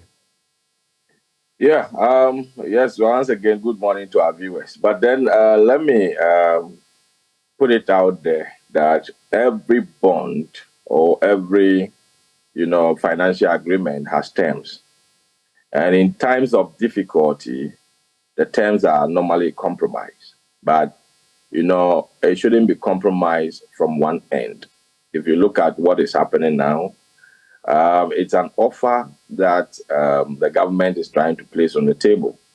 So it would take the counterparty, i.e., the bondholders, which the pension funds managers are part of it, to agree or not. So it is an offer on the table. It's not something that by force they should be robbing. But then let's also appreciate, the managerial failure of setting up targets as far as this country is concerned. The finance minister in the first restructuring agreed that, or put it out there, that we're going to have, if he's able to restructure 80% of the debt that the country owes domestically, we should be fine, and IMF should be satisfied with that. An announcement was made, and we know very well, the uncertainties that was on this country when we were going through the debt restructuring. The investor community was not sleeping. Individuals in our houses were not sleeping. And trust me, we cannot continue to keep the country in such an uncertainty. You've done a debt restructuring, and I've not seen any debt restructuring that an attempt is made. We get it done, and then we want to go back to it again. It doesn't make sense anywhere. Because when you do that, the investor community... Yes, I get the point you're making, investor confidence and all that, but you also made the point. Critical times call for critical measures. Dire moments call for dire measures. If it were to get to that point where we had to do even more, we don't appear to have got there yet, but if it got to that point where realistically we had to do something extra. Would you say it was totally out of the question? I don't think we've gotten to any point where we are there in need of a new debt restructuring. I'm saying hypothetically, if we did, would it be completely out of the question? It will be out of the question completely, because it doesn't make economic sense to keep on with uncertainties every now and then. Right. Because what is happening now, we are done with debt restructuring in this country. The economies have started, picking up. Investors have started putting more money into, treasury bills, which gradually you win their heart to long-term instruments. So why do you want to go into debt restructuring again to cow the investor back to their shelves? For me, it does not make sense. And I believe that it was the target that was set. Probably the target wasn't enough. Or if not, probably the finance minister wants to free up more money. Because remember, when you do a debt restructuring, it eases up a space for you on your balance sheet, i.e. on your budget. So interest payment goes down. Now, if interest payment goes down, the funds that have been freed up to pay for interest, where would they go? That's the question we need to ask. So I think it's not needed now. Now that the system has started picking up and, people have started, getting confidence gradually into government instruments. Now, just to quote what the finance minister has been saying on the back of this specific development, he says, I think it was a misunderstanding on the back of what I've just shared with you. And he goes on to talk about the MOU signed with organized labor associations on December the 22nd, 2022. Pension funds were exempted from the DDEP, and that had not changed. And quoting him again, and he says, it stays as such. Yes. Therefore, it is not correct to state that there will be a second round of DDEP with pension funds. Yeah. What we are doing is working with them, and this is why I want you to pay close attention to, working with them on how they can further help government to reduce the debt servicing and ensure we maintain sort of the debt sustainability in the MOU agreement. And so such discussions are continuing. When he talks about working with them to help government reduce the debt servicing and ensure we're able to maintain sort of sustainability levels, how do you understand that? What does it mean to you? I mean, it's a language, more or less, more put it in a soft side that the pensions fund holders, more or less being Ghanaians, they should help government one way or the other to come for, further debt restructuring. I mean, the softwares around it won't change anything. Whatever the case may be, it's about calling the pension fund managers and then agreeing with them that possibly things are difficult and we are struggling to meet certain financial obligations. So if you fall into the debt restructuring by reducing your interest rate and extending your maturities for us, it will free up space for government to turn up to other obligations. But that is an offer. I mean, it behoves on the fund managers to decide to whether they want to take it or not. Bonds are parties, and parties involved must ensure that they come to terms with whatever government is putting on the table. So from where I sit, is an offer on the table, and pension managers will have to decide whether they will accept it or not. Just to move the conversation forward and maybe get ready to wrap, I was just interacting earlier with Michael Yamson, an associate partner at Ishmael Yamson and Associates, and he made mention of a few rather important points. He made mention of the fact that this government had no game plan, and it was showing at the spring meetings. He spoke about small businesses and how the impact of the domestic debt exchange, among other things, the inflationary rates, the exchange rate, were compounding the woes of small business. That is one point he made. He also spoke about the fact that for him, honestly, he wished we didn't get an IMF deal, and that we should look like the Secretary General of the AFTA has said, at intra-Africa trade. That is the way forward. That is the way to go. He says practically saying we don't need this deal. He was also skeptical about the June deadline. What do you make about the real relevance of this IMF deal? I mean, Prof, pretend we didn't have the IMF. would Ghana's economy come to a standstill? Would it crumble? I'd like your thoughts on these. Right. That is a very big question to ask. We may have to appreciate that for every economic decision you make, there are alternatives. Now, let's look at it. If we were not to go to IMF, what would the country achieve, going forward? We needed financial discipline. And over the years, the country has exhibited that we cannot be self-disciplined when it comes to our financial management. The IMF deal, we have two benefits that we're looking at. We have to look at the hard benefit, which is the money that they will give us, looking at 3 billion spread over whatever number of years they will come to terms with. And then the soft side is the conditions that they give us. Even if you are going to ensure that small businesses thrive, you are going to ensure that inflation comes down, you're going to ensure that interest rates, comes down for the private man to easily borrow from the banks and all those, you need financial discipline. And we don't have that kind of self-guts or political will, let me emphasize on that, to be financially disciplined as a country. So engaging the IMF over the years has taught us a lesson. And the lesson has been that when we go to them and they give us conditions, the conditions are able to bring down, inflation rate, bring down interest rate, bring down whatever, economic indicator we are looking at, so that the economies will pick up for small businesses to thrive. But as we speak now, we need the IMF desperately. And we need the IMF, to reform or to restructure, the economy in general to ensure that things pick up for businesses so that going forward, we can concentrate on this intra-African trade that we're talking about. And remember, economies go through dynamics. Sometimes you might need debt, to put up some infrastructure for the small businesses. If you're talking about small businesses, you have your business somewhere in a hinterland somewhere, and you don't have good roads to drive on, it becomes a problem. And we live in a country where the horizons of the investor community has always been short-term. You will see a young man. I normally do a test, kind of a survey in my class every time I get new students. And you see young ones targeting treasury bills. So you ask yourself, where would government be getting money to, go into long-term projects like roads and all those?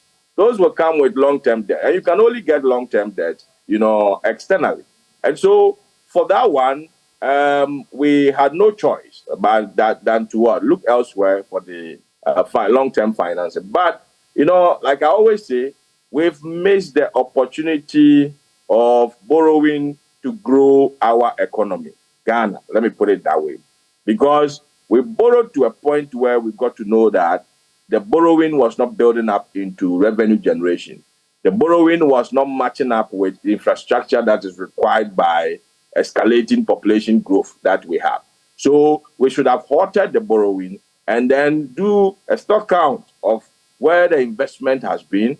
Once that has not been finished, we go and finish them, ensure that they are active. And I can tell you, if you do a stock count of, most of the projects going on in the country, it will tell you where our monies are in terms of the debt that we've borrowed. So for me, we needed this financing, but trust me, the intra-African trade will be aftermath of what we are going through when the economy has picked up, under the IMF deal, and then interest rates have come down, funds accessibility are easy. Government has learned some lesson to stop borrowing or possibly reduce the borrowing. Then in that case, we can have, that kind of intra-African trade. And that will give us that kind of an advantage, because if you go and sign, intra-African trade agreements and you don't have industries to feed into it, you will be more or less at the receiving end. You can host the headquarters, but you will not be making any impact or getting any benefit out of it. So for me, I think we need the IMF. The timing is now. And I'm not looking at the 3 billion. If you look at just the hard, benefit, which is the 3 billion, you will say that it won't do anything for the economy, because that's not even matching up with our budget deficit in 2023. So we are looking at a soft benefit. Let me put it that way. Thank you very much, Professor Lord Mensah, for joining us for this conversation. And so we've had on this conversation Professor Lord Mensah. He's a lecturer at the University of Ghana Business School. Before that, we had joining the conversation as well Dr. Edu Anani Entry. He is convener for the pensioner bondholders. And even before him, Michael Yamson, who is partner Ishmael Yamson and Associates. They've shared their thoughts, and poignantly that shared by Mr. Yamson, to the effect that for him, we probably don't even need an IMF deal. But here we are at the doorstep of the IMF. We'll see how things pan out with that June deadline firmly in place. Well, do stay with us. This is the first leg of the conversation, but still to come, we have that conversation about the Ghana Senior High School in Tamale, where, according to that viral video that has been out there, a lot of you have seen it, some of our brothers and sisters, some of our brothers, so to speak, have been seen in washrooms, turning them into cubicles or dormitories. That conversation will be coming your way at some point on the AM show. We have a lot more in that regard, which will be coming your way. But hello there, welcome to the AM show, and thank you so much for staying with us this morning. We're talking about that R21 vaccine developed by Oxford and how it came to be approved here in Ghana. So Ghana is the first country to approve a new malaria vaccine that has been described as a world changer by scientists who developed it. The vaccine R21 appears to be hugely effective in stark contrast to others on the market. Ghana's drug regulators have assessed the final trial data on the vaccine's safety and effectiveness, which is not yet public, and have decided to use it. So this morning I've been joined by Director for Legal and Corporate Affairs at the FDA, Joseph Yao Bernie. Good morning to you, and thank you so much for joining us this morning. Good morning, and thanks for having us here. Right. So let's start on this note. How long have we been studying this vaccine, and how long has it taken scientists to develop it? These are matters that I think are already in the general public. It's been more than 5 years, I believe, that this has been ongoing, and the necessary trials, tests, and things have already been conducted. So it's been ongoing for at least not less than 5 years.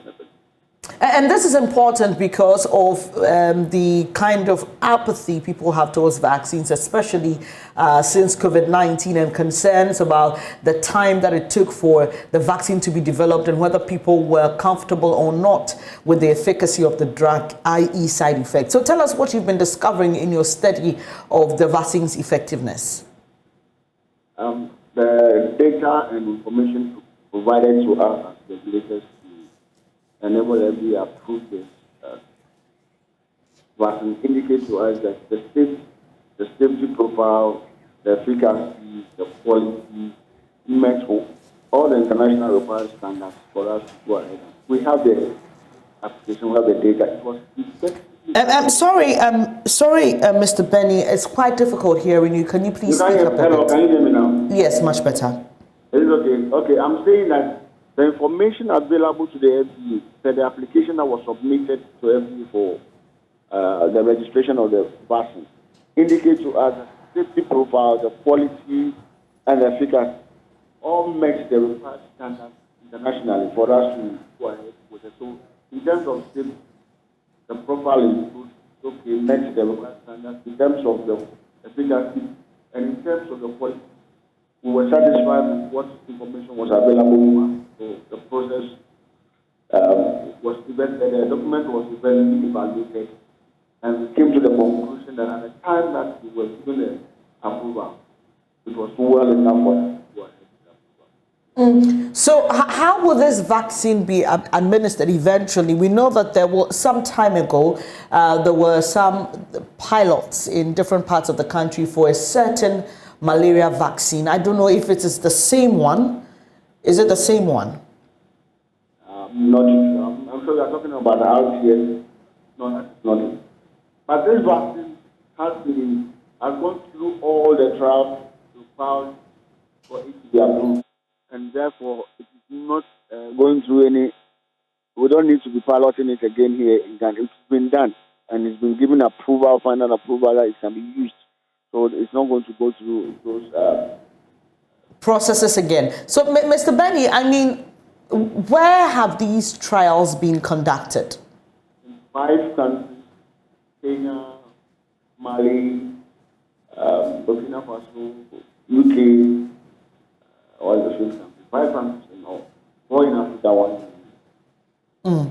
So, how will it be administered, and who can take it? The earlier one you referred to that I'm aware of was for children. How will these vaccines, the R21, be administered, and who can take a jab? These are for children, still for children, 5 months, 6 months. And it's from month 0, 1, 2, and then 12. Right. So children above that age group cannot receive the vaccine. Yeah. Hello? They are not part of it. So 5 months, 6 months. Oh. Okay. And so will this be included in the regular vaccines given to mothers when they go to weigh their babies, or they would have to get it separately? I mean, I know you don't work with the Ghana Health Service, but are you able to share such information with us if you have any? I'm happy you said that, because that's the decision by the Ghana Health Service and the National Malaria Program. They will take that decision. Just make the vaccine available in terms of it being registered. So that is what FDA has done. But the subsequent decisions were taken by the Ghana Health Service and the National Malaria Program. Are there any side effects? Oh, definitely. For every drug, for every have some normal fever, you can have fever, you can have pain at the site of injection. You may have some that. But these are things that, as we said, you go away without any treatment. You know that means? I'm struggling. I was just actually going to ask you to repeat what.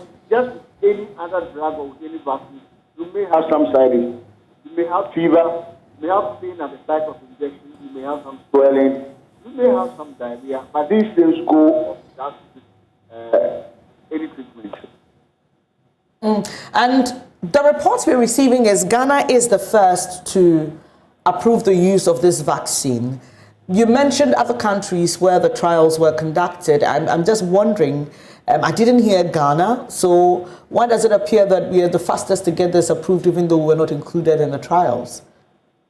When we approved the COVID vaccine trial in Ghana, the program or the process is that we have, this is done internationally, it is not new. Trials have been done.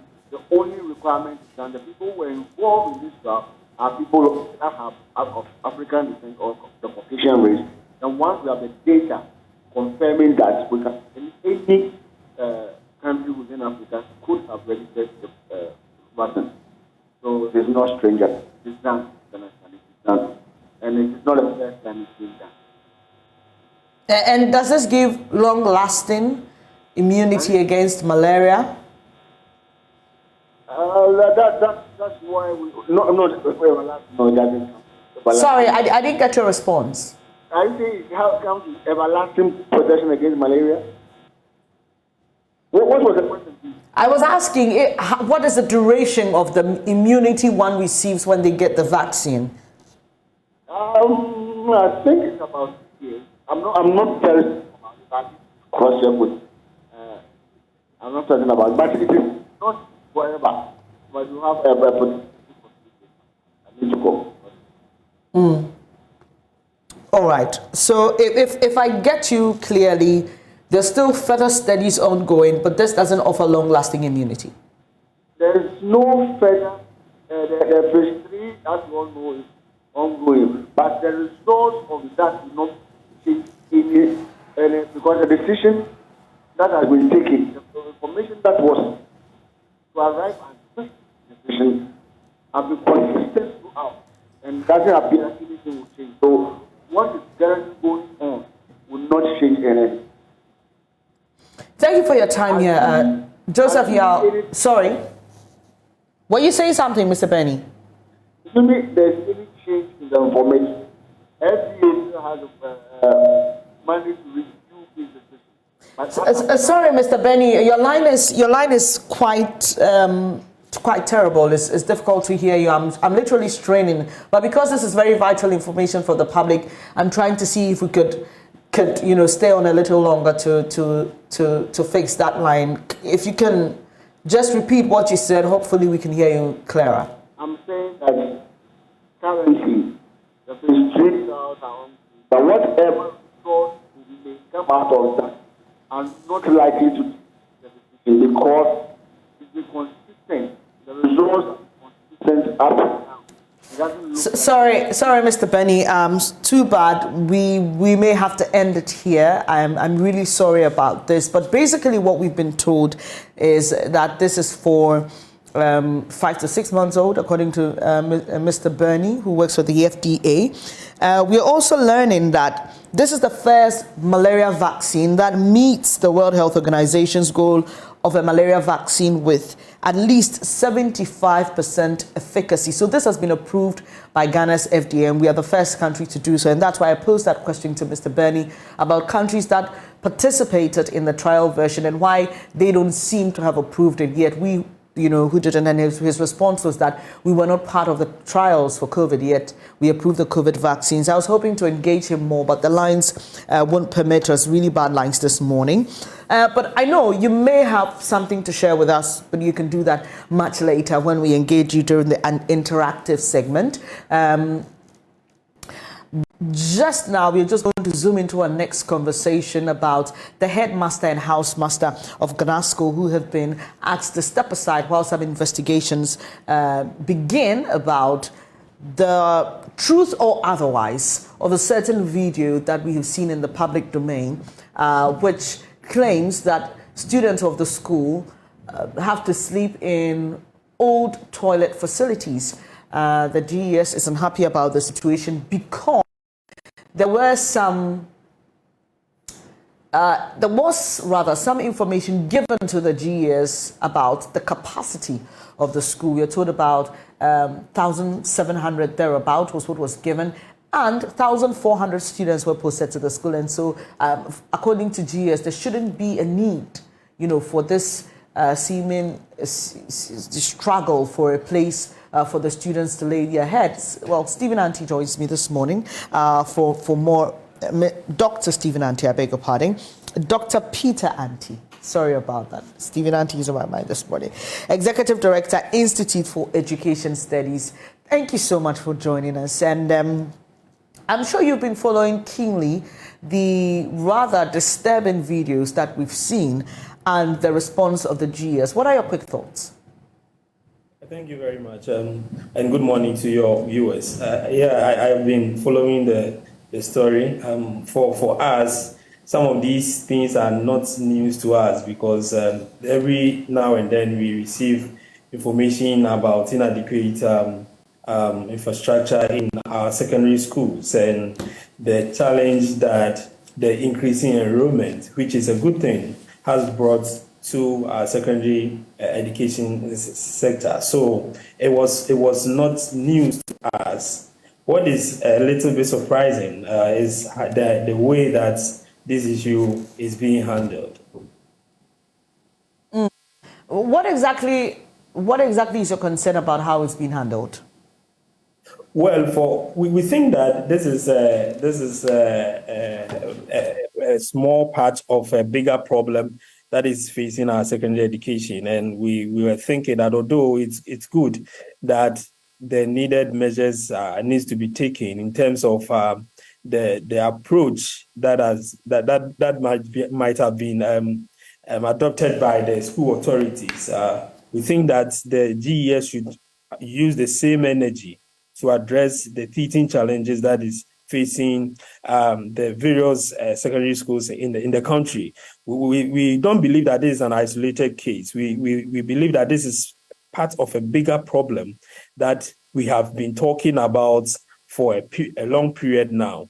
So for the GES to react quickly and I ask the headmaster and the other authorities to step aside for investigation to take place, is to say that they are not aware, or means that they seem to suggest to us that they are not aware of the accommodation challenges that students are facing.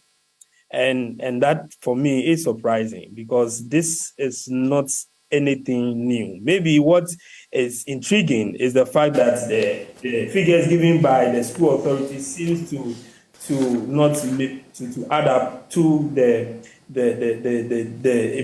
information that GES is having.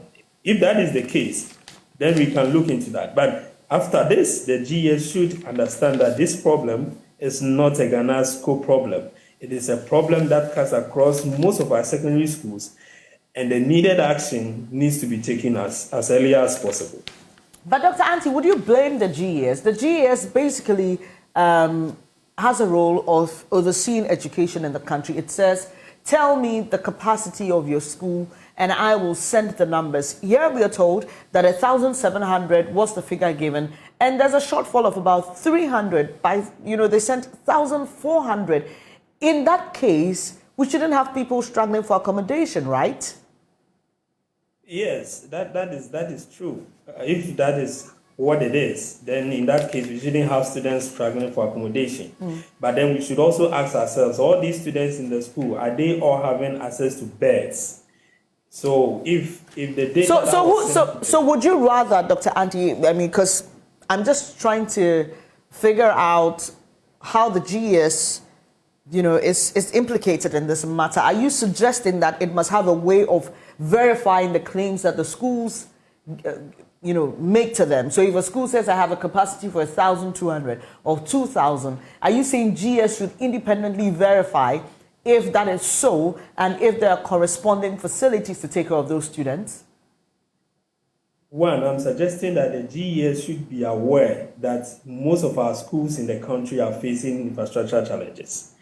Two, I'm saying that if a figure is given to the Ghana Education Service, it is duty bound on them to verify, as you put it, to ensure that the students that are being sent to those schools are truly going to have the needed kind of accommodation that they deserve. This they can do by just cross-checking the MS data that they collect every year. This they can also do by checking the enrollment history of that particular school. But one thing that we need to understand is that whatever it is, the GES cannot say that they are not aware that in most of our secondary schools, students are struggling to have access to beds. Some sleep on the floor, their mattresses are on the floor. Their mattresses are on various verandas and other places that you cannot allow students to sleep. Some sleep on various top buses. These are issues that Ghana Education Service can never say that they are not aware.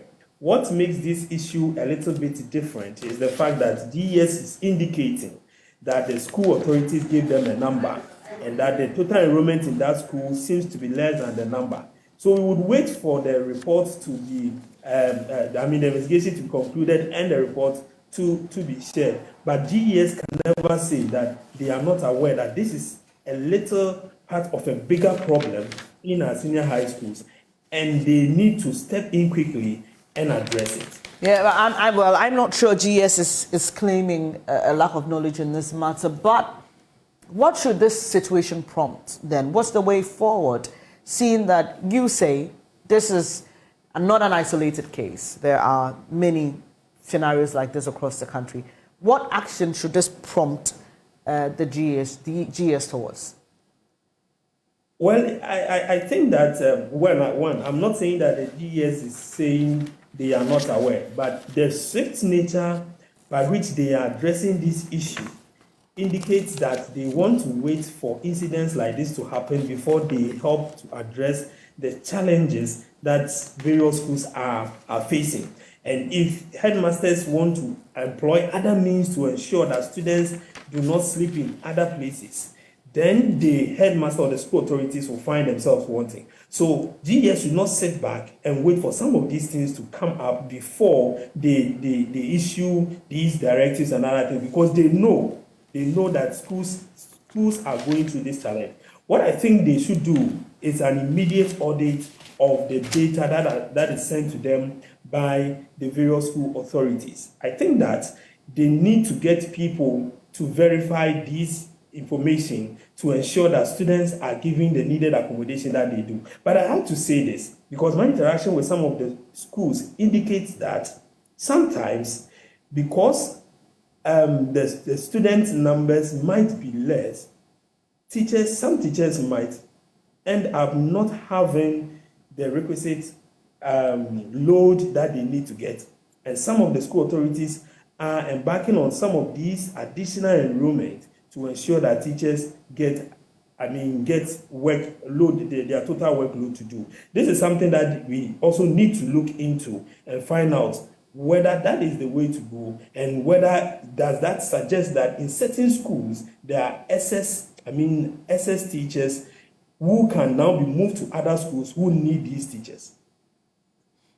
Well, it's interesting for me because as a head teacher or the head of a school, if you have concerns, why don't you rather raise them instead of just showing up the numbers and putting, young people through such, stress? And I don't seem to get the logic of that. But I mean, it is what it is, and that's what happens in this part of the world. But then again, I'm coming back to the schools because if I told you, Dr. Anti, for example, that I could prepare a meal for 2,000 people, and you trust me with a contract, and I end up not delivering on it, I am the one to blame, isn't it?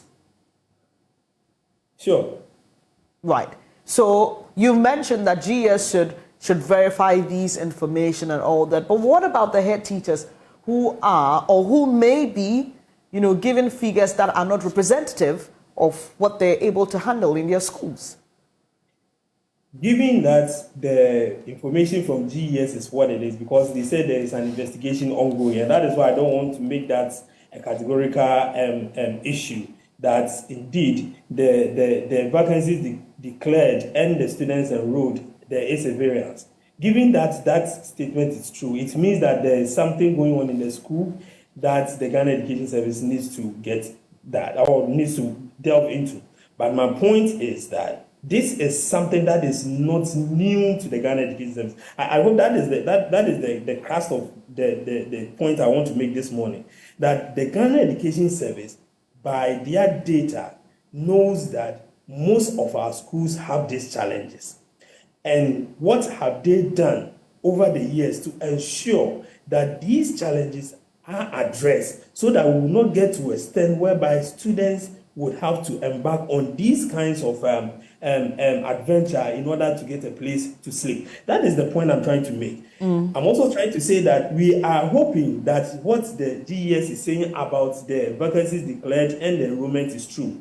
If that is the case, it also means that certain headmasters are enrolling students as outside the number of outside the capacity that they have. They declare vacancies that are beyond that number. That will bring into question the whole framework that we are using to enroll students using the free SHS, because we know that students are sent to the school. This is automatic placement. Even if you want to do protocol, the protocol will still go through the system from the school level to the to the headquarters or to the placement office. So if that is the case, how would it be possible for a headmaster to admit more students outside what has been placed, or outside the number of students that have been placed, or the number that he is supposed to submit to the Ghana Education Service? So for me, it is dicey for me. That is why I just want to wait for the reports to come out so that we'll be able to see what really the situation is. But I have to also make the point that your point about them reporting, my sister, these issues are always reported.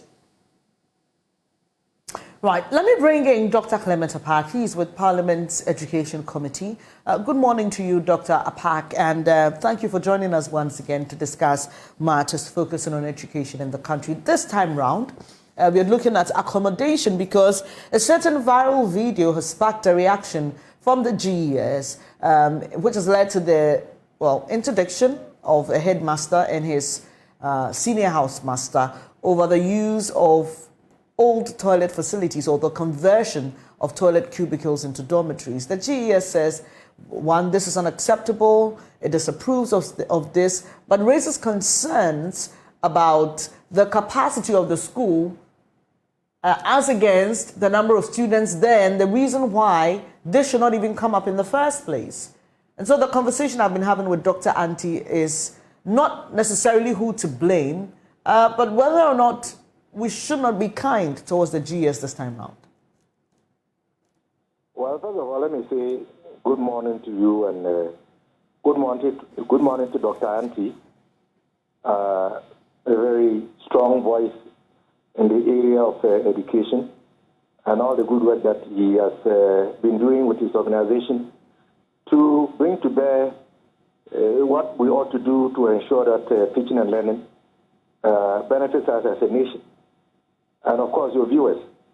Yes, I am intimately aware of the said video because I am one of those who received it from the media person whose work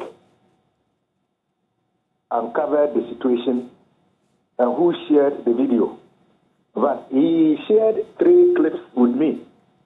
One, he showed evidence of human fecal matter, ostensibly around in the precincts of Ghana Secondary School. The other showed a student who was interviewed about sanitation conditions and why that student and others were dwelling in space that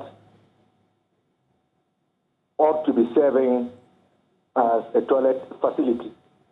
The third clip showed the facility showing clearly the presence of material or the like accoutrements that one would normally associate with a secondary school dormitory. So you would basically see mattresses and the different cubicles, a chop box. And in that video, it captured at least 2 students, and one of them was holding crutches.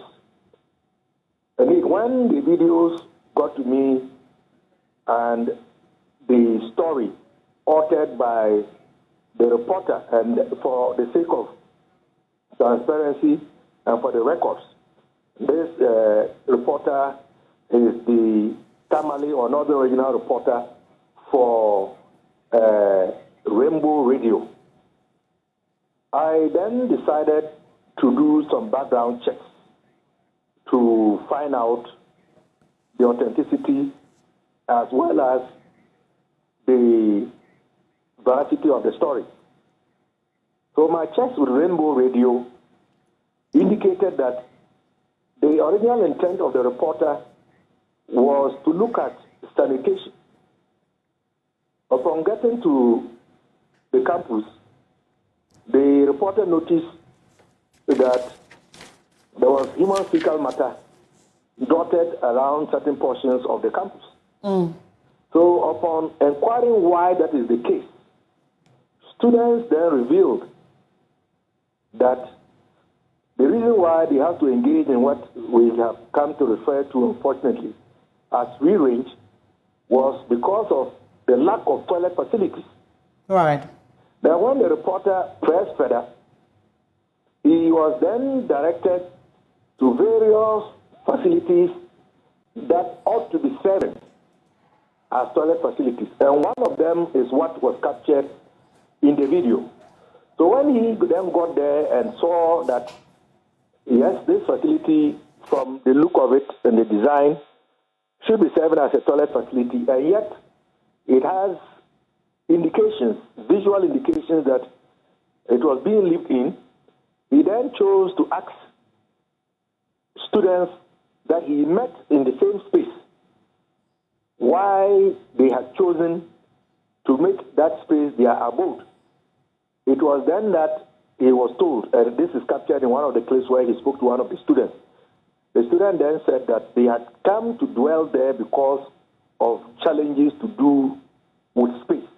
So this is the background to the story. And so when I also became aware, I shared the story and I shared the video.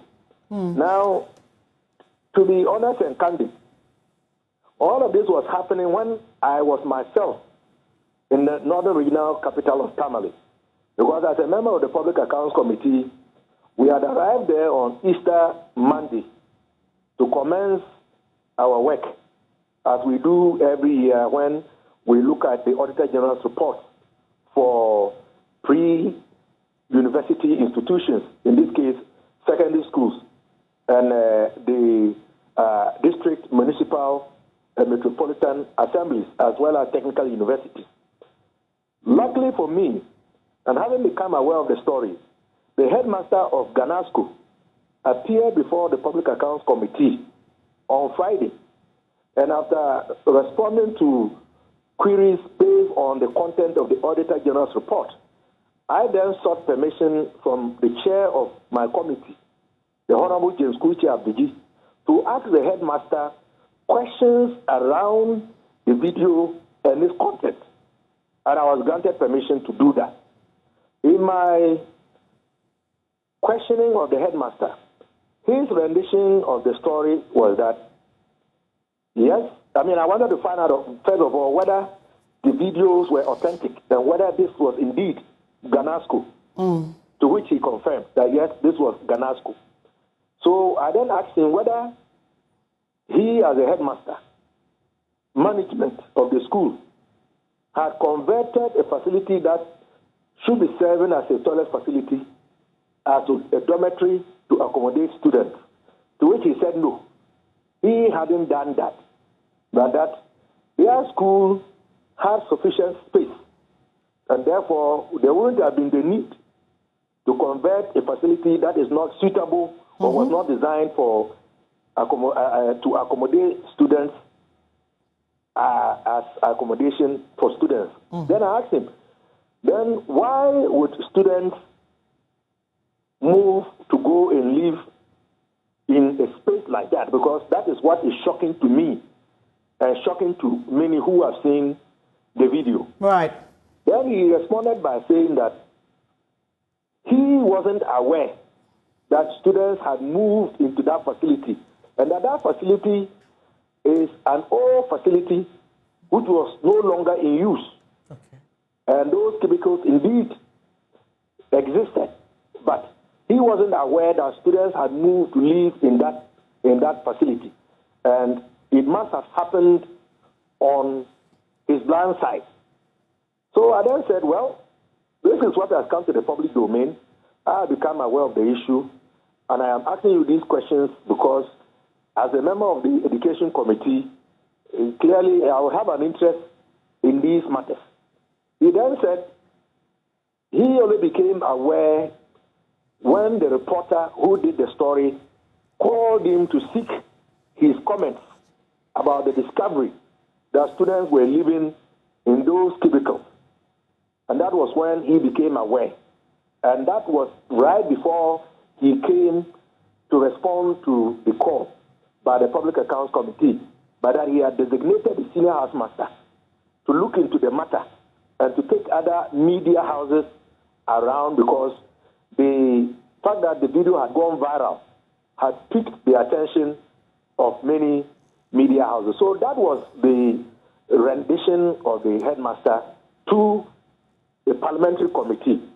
But the question still remains that why would the students sleep in that space and even grant an interview confirming that they dwelled in that space, and even indicated that because they don't have access to enough toilet facilities, they have been easing themselves in the open, and some of them have suffered. In fact, one student who spoke said he has suffered from malaria and typhoid. And the student then went on to make an appeal to the effect that if they could get about 1 or 2 additional toilet facilities. So the point I'm trying to make is that something definitely needs to be done. Right. I don't see why any student would, on your own volition, if indeed there is adequate space in a normal traditional dormitory, would take your mattress and your chopbox to go and inhabit a place of that nature. So the decision by the Ghana Education Service to get the matter investigated, I think it's in the right direction. I disagree with the directive that the headmaster and the senior housemaster should step aside. Because whether they converted it to a dormitory to which the headmaster has denied, or it was the students who on their own moved in there, would suggest that there is a challenge to some extent in terms of space. And you see, Zoe, the point I'm trying, did I get the name right? My name is Bernice. Bernice, rather. Yes. Bernice Abubedi, right? Yes. Yeah, I remember your time at CTFM. No, that's actually that's not me. That's my sister, so it's fine. Oh, that's so? Yes. Oh, wow. Well, that is an interesting fact. Yeah. But back to the point. It tells me that there's an issue. I say so because the issue of space and its adequacy is one that we ought to look at and to define properly. It is entirely possible. It is entirely possible. We are still waiting for the outcome of the investigation, but it is entirely possible that although officially, as per the GES letter and even the rendition of the headmaster, that the number of students in the dormitory would still be high. But Dr. Park, so yes. I get your point, and I'm very, very grateful that you've shared other facts to the matter, and it makes the conversation a lot more better with the details that we've received, because we all know sometimes what happens in high schools, and it was important that we clarified that this was not a functioning toilet facility, it was an old one. And if many of us will be honest, I mean, many high schools didn't have a lot of functioning toilet facilities of this nature as far back as 10 or even 15 years ago. Okay, they moved on from the cubicles and they started using more open bathrooms and other stuff like that.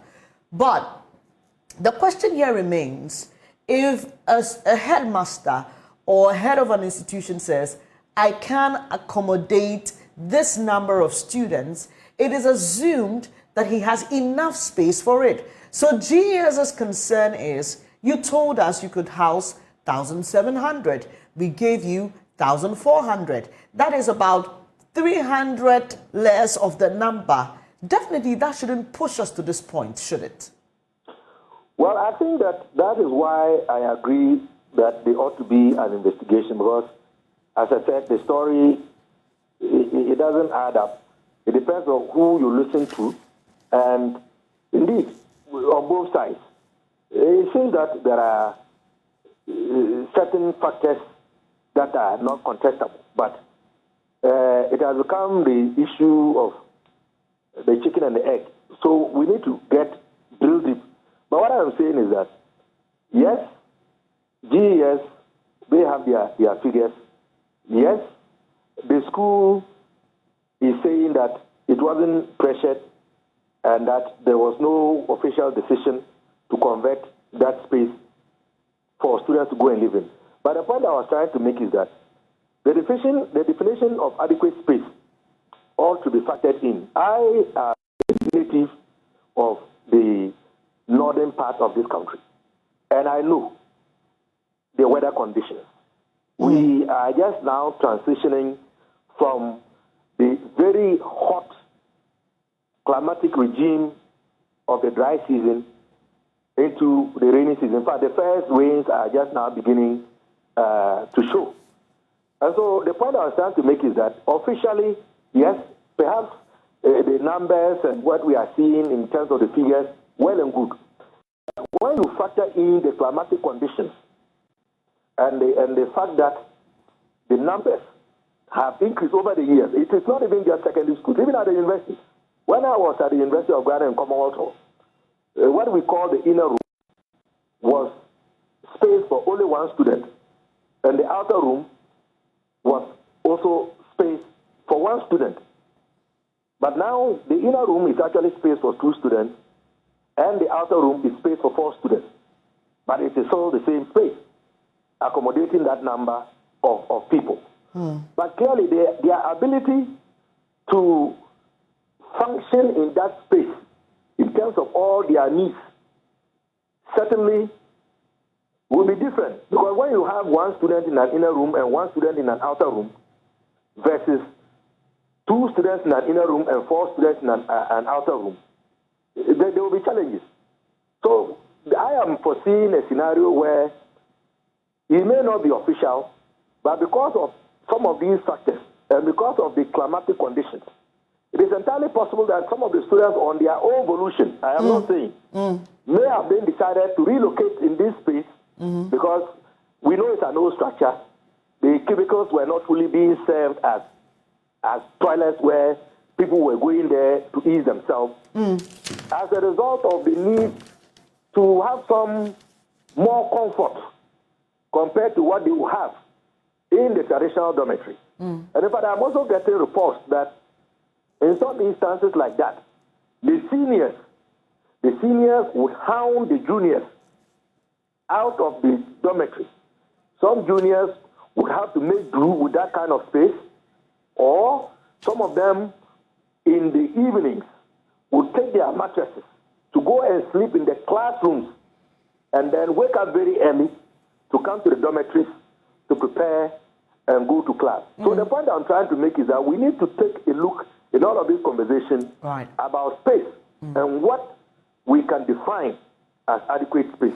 Right, Doc, we would have to leave it here at this point. Clearly, we need to wait for the report after the investigations are concluded. But there are just a lot of angles popping up to this. Okay, so why will students decide to defecate in the open? I know of places and schools where there were toilet facilities. Students just preferred to do that because they were scared of infections and all that. So we'll just allow the investigative team to do its work. But thank you so much for sharing more details with us. Dr. Clement Apak is Deputy Ranking Member on Parliament's Education Committee. So let me just wrap up with you while we try to get the PRO of the Education Ministry for their side of this case as well. Dr. Anti, so we've received additional information from Dr. Apak. Any more you'd like to say? I want to reiterate the point that the Ghana Education Service and the Ministry of Education should not wait for some of these things to happen before they step in terms of infrastructure in our schools. But let me also add this. I think that the supervision role of the housemaster and the headmaster needs to be brought into question, and that is why maybe the committee would do us a very good service if they do a thorough job, because under no circumstance should a housemaster not know where students are sleeping. I'm amazed. A housemaster should know where students are sleeping within the schools, the hall or the house that the students have been allocated to. Under no circumstance should a housemaster, the headmaster can be pardoned, but a housemaster or a senior housemaster who is responsible for all the houses on campus or in the school should not be oblivious of where students are sleeping. That is a no-no, and I think that we should pay attention to that, and maybe when the report comes out, we will know whether these renditions and these stories are what they are. I appreciate your time here. Dr. Peter Anti is the Executive Director of IFES. We've been joined by the PR Education Ministry. Hello, Kwesi, it's been a while. But just tell us briefly, what you've been able to ascertain as at now. I'm more interested in the numbers. Are we able to tell why the school said 1,700 and was given 1,400, but there still appears to be infrastructure challenges? Do we know as of now? All right, good morning, Bernice. Kwesi, can you please speak up a bit? It's difficult to hear you. Are you able to hear me? Still difficult. Are you able to hear me? All right. A little clearer, yeah. Please go ahead. Yes. At the end of the day, it's come to our attention. And of course, you have seen the Ghana Education Service issue the pressure to that effect, to the extent that they've even asked the headmaster and the senior headmaster to step aside while investigation goes on. If you look at the placement regime that we do practice in Ghana here, we place students based on choices. And so, at this point, the CSSPS Secretariat or the Ghana Education Service is bound to place students in schools that they select. But of course, that has to be in tandem with the availability of spaces within that school. So, if you look at this year's placement, for instance, over 705,000 vacancies were declared, even though the students that were eligible for placement was at around 500,000. So almost 200,000 spaces were still available within our schools.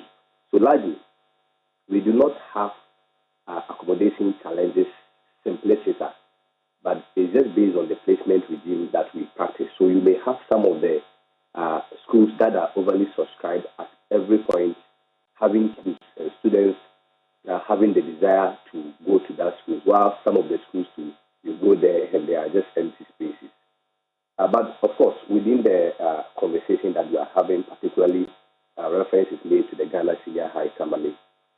What we did and what we have been doing as a way of practice is that we confer with the leadership of the school to give us information on the capacity that they are able to take in terms of the students.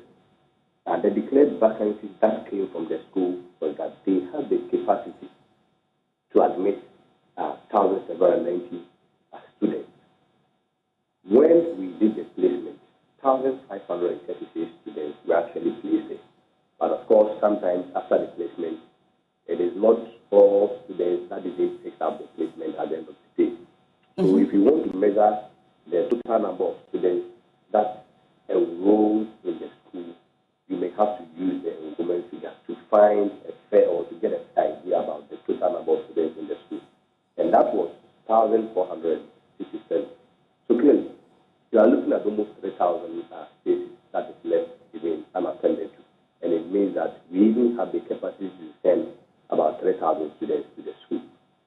So we, as a Ministry of Education, found it very surprising and disturbing that we could see footage where students were sleeping in unauthorized places. Of course, initially, the information we take from the leadership of the school was that it was, a facility being constructed by the school, and initially they had planned to put WCs in. But of course, if you look at the large numbers within our secondary schools, most times WCs or the water closures are not really advisable on health reasons or on health grounds. So a lot of times they may defer to other ways of improving sanitation. So this was a place that was more or less not used, and it was not authorized for students to place to be sleeping there. Unfortunately, we found a situation that circulated around, and then the Ghana Education Service felt like they needed to investigate this, get to the bottom of it. But of course, it was only fair that in the interest of natural justice and not to also disturb the investigation process or distort it at the end of the day, the headmaster and the senior house master actually step aside, because ultimately when it comes to the management and administration of the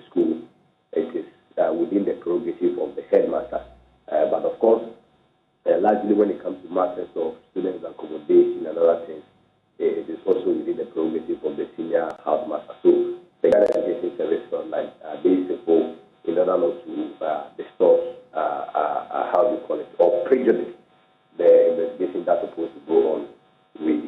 They must step aside. So I am very hopeful that at the end of the investigation, we should be able to get to the end of it. But for so far as the Ministry of Education is concerned, the place remains unauthorized. Right. Students were not supposed to sleep there. There were more than enough spaces within that particular school to accommodate more students. And we are very surprised that it came up. I mean, sometimes it may be largely, on face value analysis due on a lack of supervision, proper control mechanisms to check all these things within the schools. And this possible, just like when you have 4-bedroom apartments and there is a stove which is not used, and then you have your daughter saying that, oh, I'm going to sleep there for fresh air. Yes, as a parent, during the evening, you have to be concerned where your daughter slept. As to even whether she slept in the bedroom or that place or other place, you should be concerned. Right. So when you have situations like this, we needed to take an action. Just a quick one here. What usually happens when students are about to be enrolled into schools and the schools tell you this is the capacity we have? Do you carry out independent audits or you just take what the school tells you as the truth? Yeah, obviously. If you look at the Ghana Education Service, the Secretary, the Secretary, what they do, every time they take how do you call it, a head count in the various schools vis-a-vis their spaces and the infrastructure availability there. But of course, the head teacher also being part of the Ghana Education Service also provides such an information also to affirm the position that we have. Because at the end of the day, it's the head teacher that is going to deal with the students. And then if the head teacher is saying that I am unable to accommodate this number of students, clearly you cannot send those students. So yes, we have a fair idea, but as a way of confirmation, we also require the head teachers to say that, well, we have the capacity to take this. Of course, it is not possible that if a school can take 1,000 and the head teacher says they can take 7,000, we will say 7,000 students. Clearly, that will be a very mismatch. So yes, we have our own understanding of what. How often do you do these? How often do you do these auditing? Oh, it's very regular. It's very regular. I mean, even I have not been to the ministry for long, but I know that at every time, particularly when the freshers do, there is that head count. So there are always previous data to make considerations. So quickly, Kwesi, we have to wrap up. But when a head teacher tells you, for example, that I can take 1,700 students, does he provide evidence of corresponding facilities, so classrooms, desks, beds, dining hall infrastructure, or he just gives you the figure?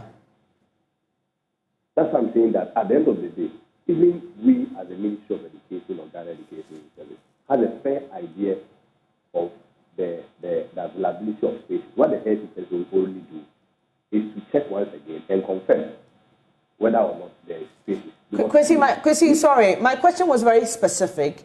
Does the head teacher provide evidence of infrastructure? The head teacher does not necessarily have to provide evidence. We have such data. I mean, there is the SCMU unit where we have data on all available infrastructure within every school. That includes beds, desks, classrooms, all that? Obviously. All right. Obviously. Kwesi, thank you so much for speaking to me this morning. That's all time will allow us. Kwesi Kwarteng is the PRO of the Education Ministry, and he's just been sharing with us the ministry's side of this rather disturbing news about students having to stay in old toilet cubicles at Ghana School. We know the head teacher and the senior housemaster have been asked to step aside for investigations to continue. We'll be following this keenly and let you know what the developments are. I am really sorry we couldn't take your thoughts this morning. Please forgive me. God willing, we'll make some more time during the week to get interactive with you. But before I go, a big happy birthday to Theophilus Owari. You are CEO of Distinct Consult in Accra. Happy birthday, long life to you. Also, happy 70th birthday to Justice and Angelina Mona Domachare, Justice of the Court of Appeal. Here's to greater years ahead and good health. And happy birthday to Cynthia Bedre Madrup of MTN, wishing you God's grace and good health. This is from Paulina Arthur. And from Benjamin Akakpo and myself, a very happy birthday to all of you who are celebrating your birthdays today. We are grateful to God for your life and super grateful that you join us every morning for the AM show. That'll be it for today. But God willing, we're back again tomorrow with a show that focuses on what's most important to you. Until then, it's goodbye. Do stay. News Desk is up next.